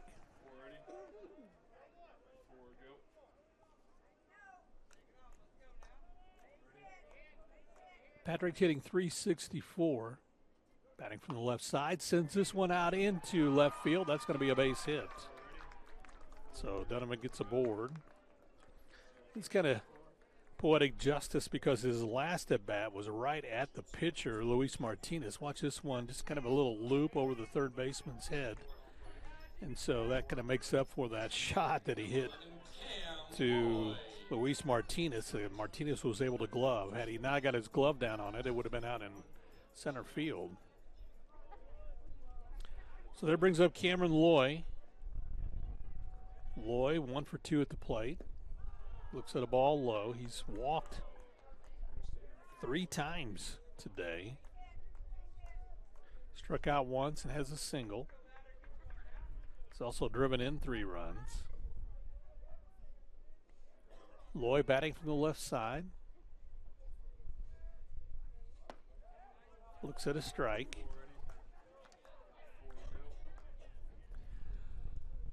That evens the count at 1-1.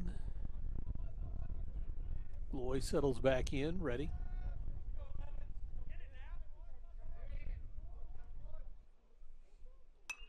Loy pops this one up down the left field line and circling underneath and coming in to pull that one in. Nice play by Hayden Johnson. So Loy flies out to left for out number 3. So for the Buffs, no runs on 1 hit, no errors, and 1 left on base. We have played 8 complete. We go to the top of the 9th inning. Buffs trailing 24-17. We'll take a timeout. Be back right here on the Lone Star Conference Digital Network. West is the comprehensive fundraising campaign designed to fuel WT 125 from the Panhandle to the world. We will strengthen WT's impact for the Panhandle region and beyond through a historic, comprehensive campaign, raising $125 million by 2025. The campaign's 3 priorities: people, programs, and places. Now is the time to make a difference for current and future generations. One West. When you choose natural gas, chocolate chip cookies get a little tastier. Homes get a little cozier. Bank accounts tend to put on some weight. Towels get fluffier. Showers stay hotter for longer. And our blue planet gets a little greener. When it comes to choosing energy that's clean and efficient, nothing else could be more American. Atmos Energy, your natural gas company. Well, welcome back. We go to the top of the 9th inning, 24-17. Kingsville in front. Some other baseball games going on. Texas Permian Basin beat Lubbock Christian 5-4. Oklahoma Christian leads UA Fort Smith 3-0.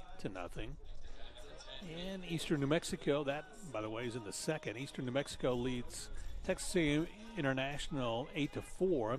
That is in the 7th inning, and St. Mary's loses to Texas Tyler 14-3. Tyler Cornett still on, pitching for the Buffaloes. And he is facing Nick Wolf. Wolf. So the outside corner for a strike. That evens the count at 1-1.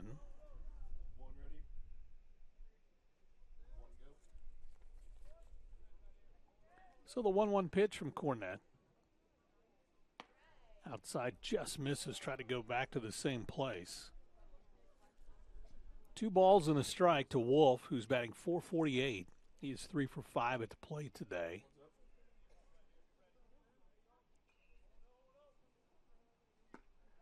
Got the outside corner for a strike. Wolf, I don't think, agreed with that one, but he struck out last time facing Cornett.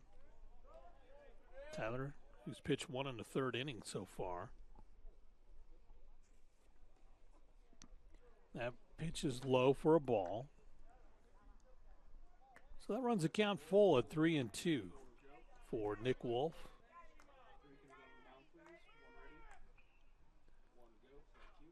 Wolf settles in, batting from the left side.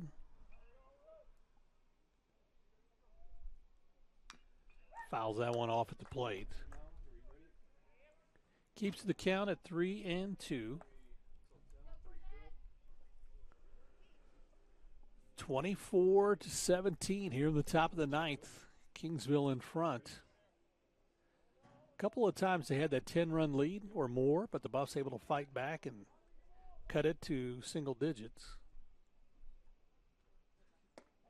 And that's strike 3. Wolf, he kind of knew it, but was hoping he wasn't going to get rung up. That is the 3rd strikeout for Tyler Cornett. That's out number 1. You watch again, just a good pitch from Tyler. Kind of had a break, but again, the bottom drops out of it like we saw earlier. That'll bring up Ramsey Amador. Amador looks at a pitch outside for a ball.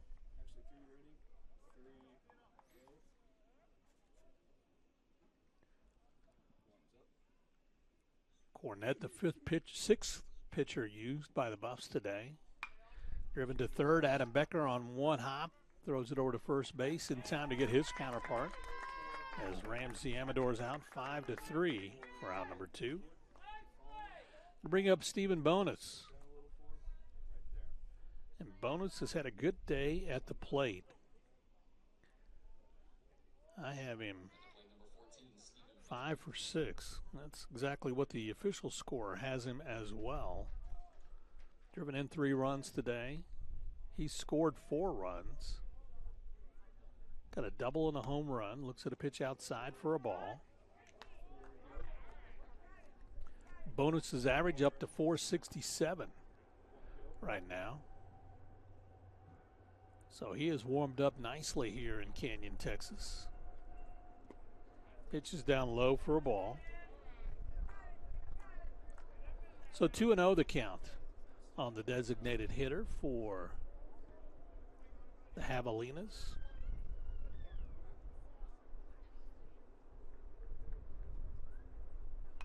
Fouls that one off at the plate.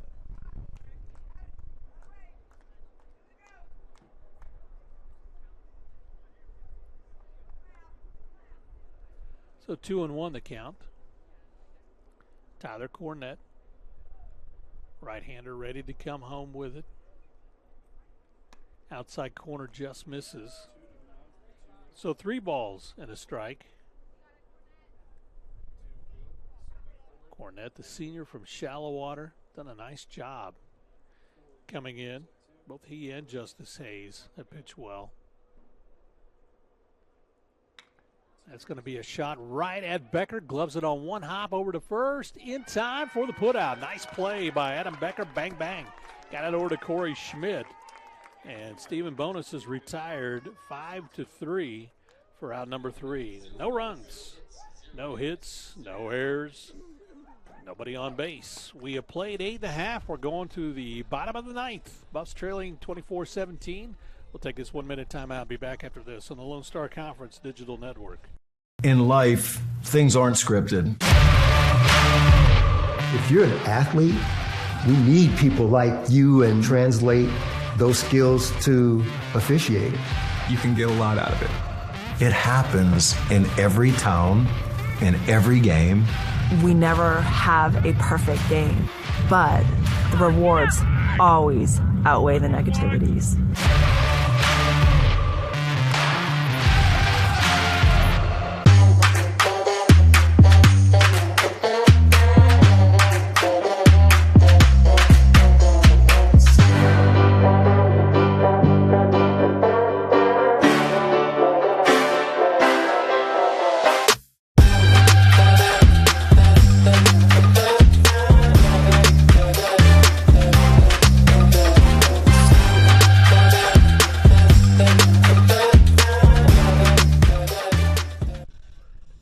Bottom of the 9th inning, and Cole Payne still on in relief.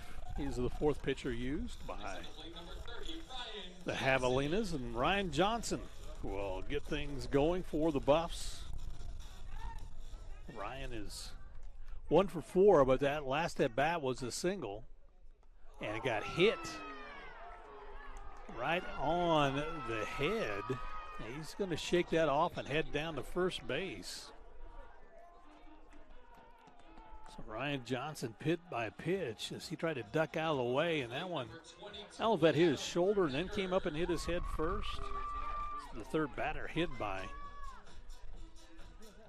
Kingsville pitching today. So Ryan aboard at first, and then bring up Adam Becker.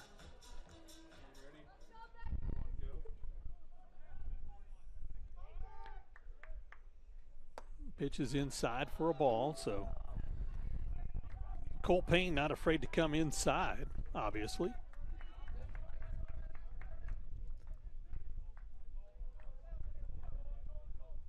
Becker settles in, ready to go. Pitches on the outside corner for a strike. So 1-1 the count on Becker, who is 3 of 5 at the plate today. He's driven in 2.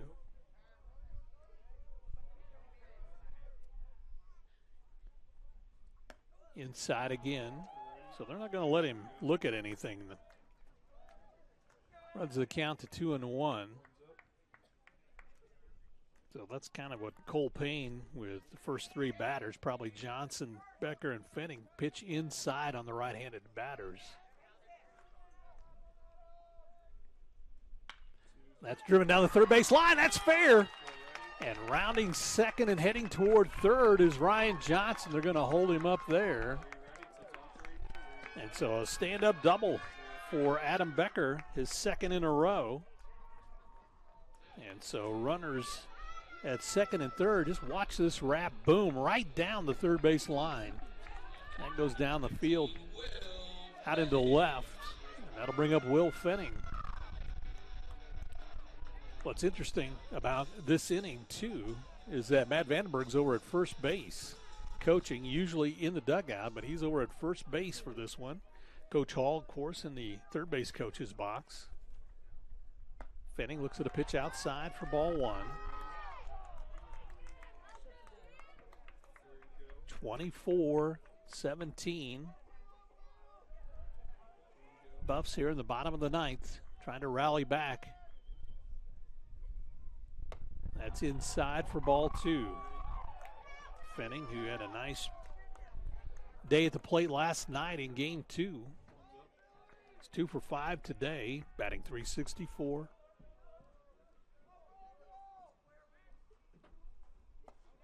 That's high for ball three.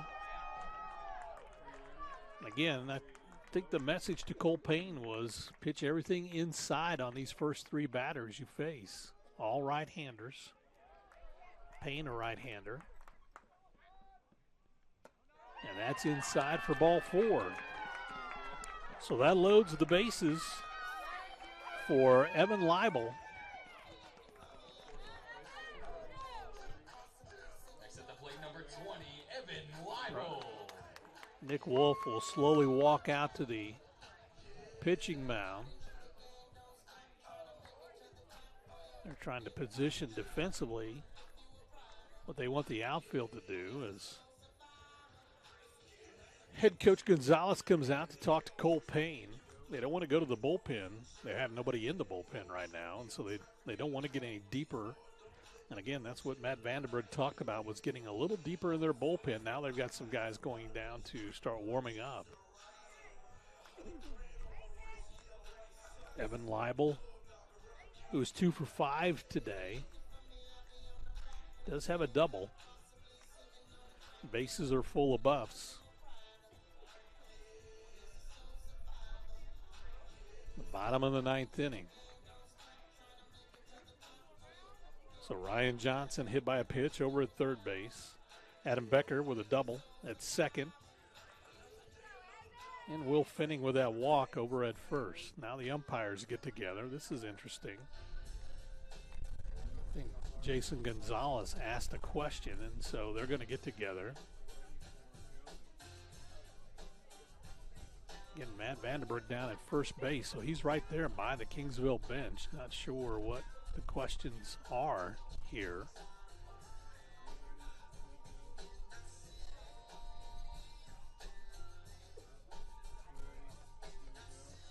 That is a visit to the mound. I wonder if he was questioning whether that was a visit or not.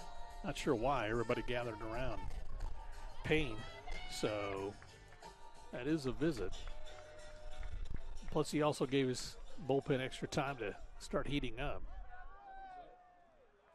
Leibel ready to go. First pitch is on the outside corner for a strike.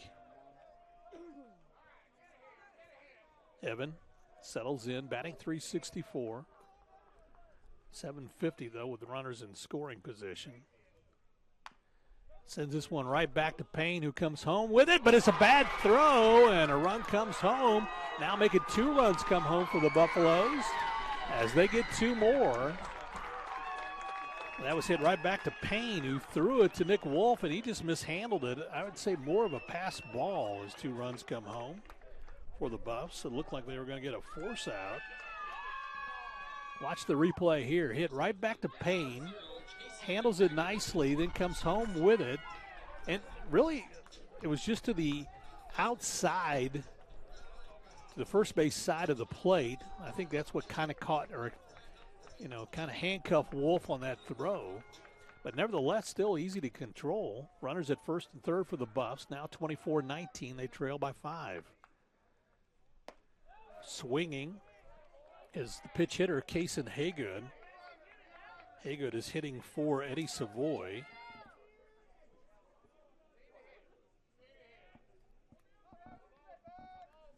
Haygood batting from the right side.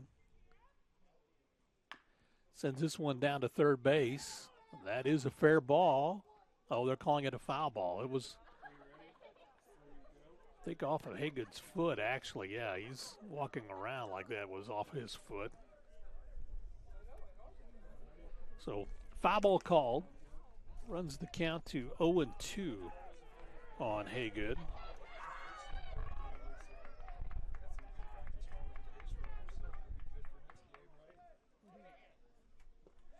And taking a swing and coming up empty, Haygood will head back to the dugout. That's the first out for the Buffaloes. Strikeout for Payne.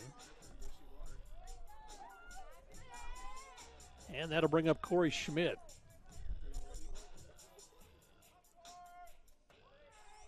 Reposition the outfield, so Dalton Kramer goes from right center to more up the middle toward left center. Schmidt batting from the right side. First pitch, nice good off-speed pitch. Schmidt was out in front of that one.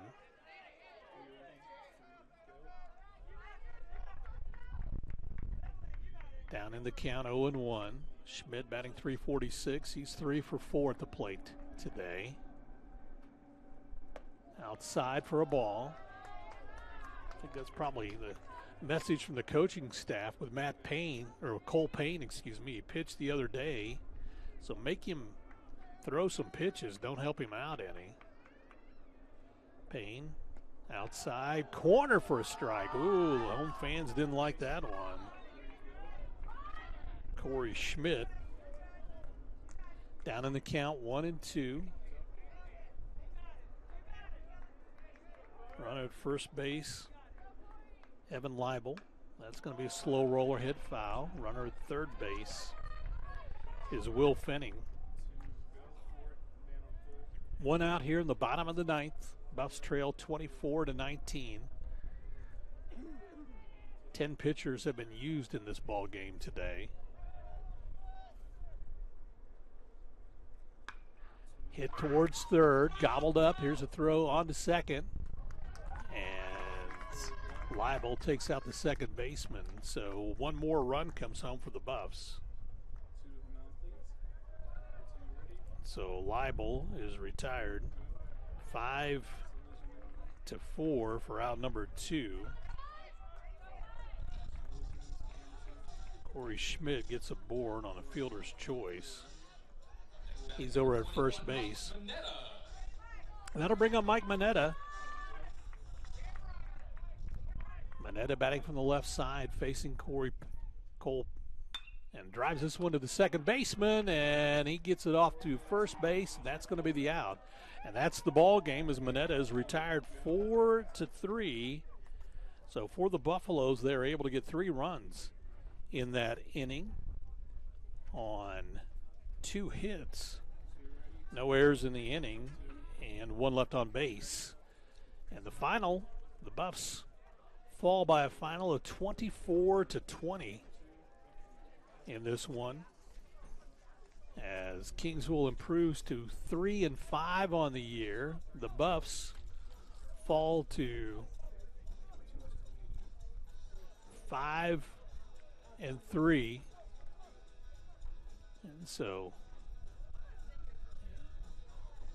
And Coach Matt Vandenberg telling the players, come out, let's shake some hands. This was a good series. So the final again, 24-20. The Buffs fall in this one.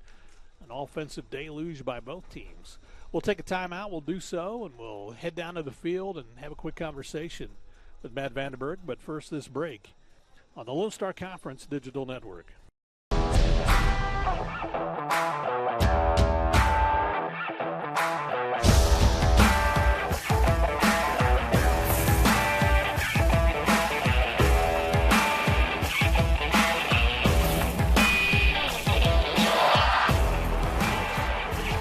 The best tailgates start with the best beef, and the best beef starts with Market Street.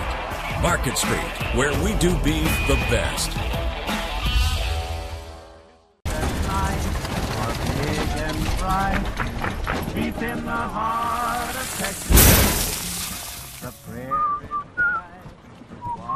Bud Light, proudly brewed in the heart of Texas.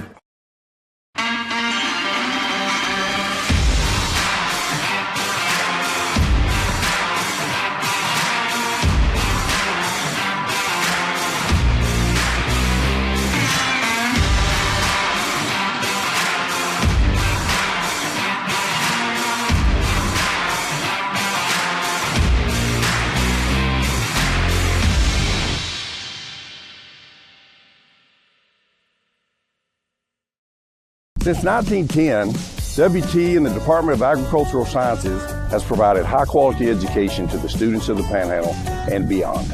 At WT, professors know me and are committed to my success. If you want to get an ag industry job, WT is where you need to be. I don't want just a job and a paycheck after graduation. I want a career where I can make a difference. WT invested in my career. I intend to pay it forward.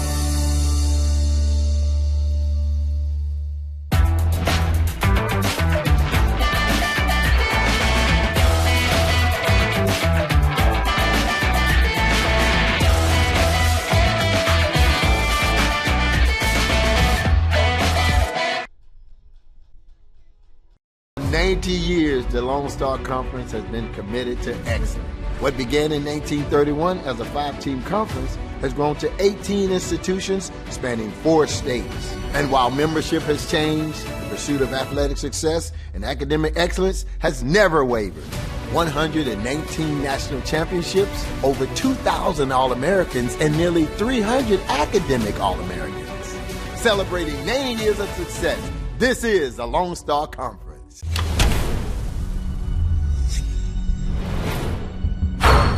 This is a walk-on athlete. They train long, put their heart into the game. This is the passion we're built on.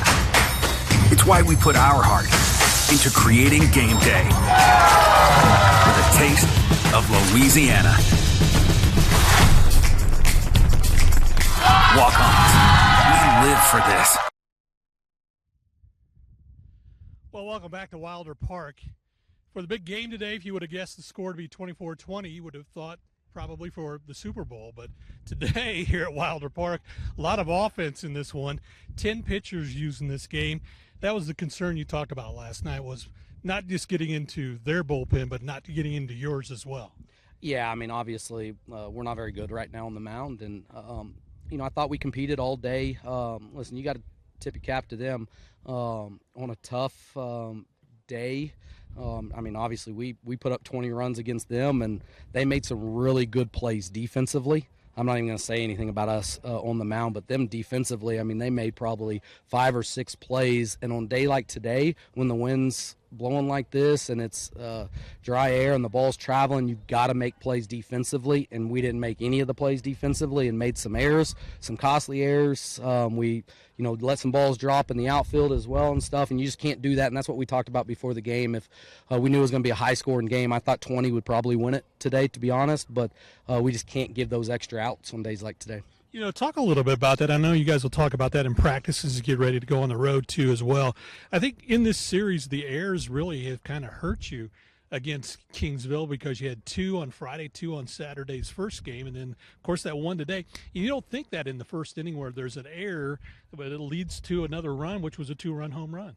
Yeah, every error, earlier we actually had, I think, 2 errors that are on the board, but then also a couple other balls that we should have caught in the outfield and everything. The other ball was a back pick to first base. I don't know what our pitcher was doing at that point in time, just made a mistake there and moved over some runners, and they scored 2 more, and that's 4 runs right there. And now it's a tie ball game. It's a completely different game and stuff. But listen, we did compete. We were an out or 2 away from getting run ruled that game, and we brought it back within 4. So I like the fight, and we never gave up. It's just we're not very good right now, but the good news is, we're 2 weekends into a long season, and this is going to be a really good club. We just got to get them together right now.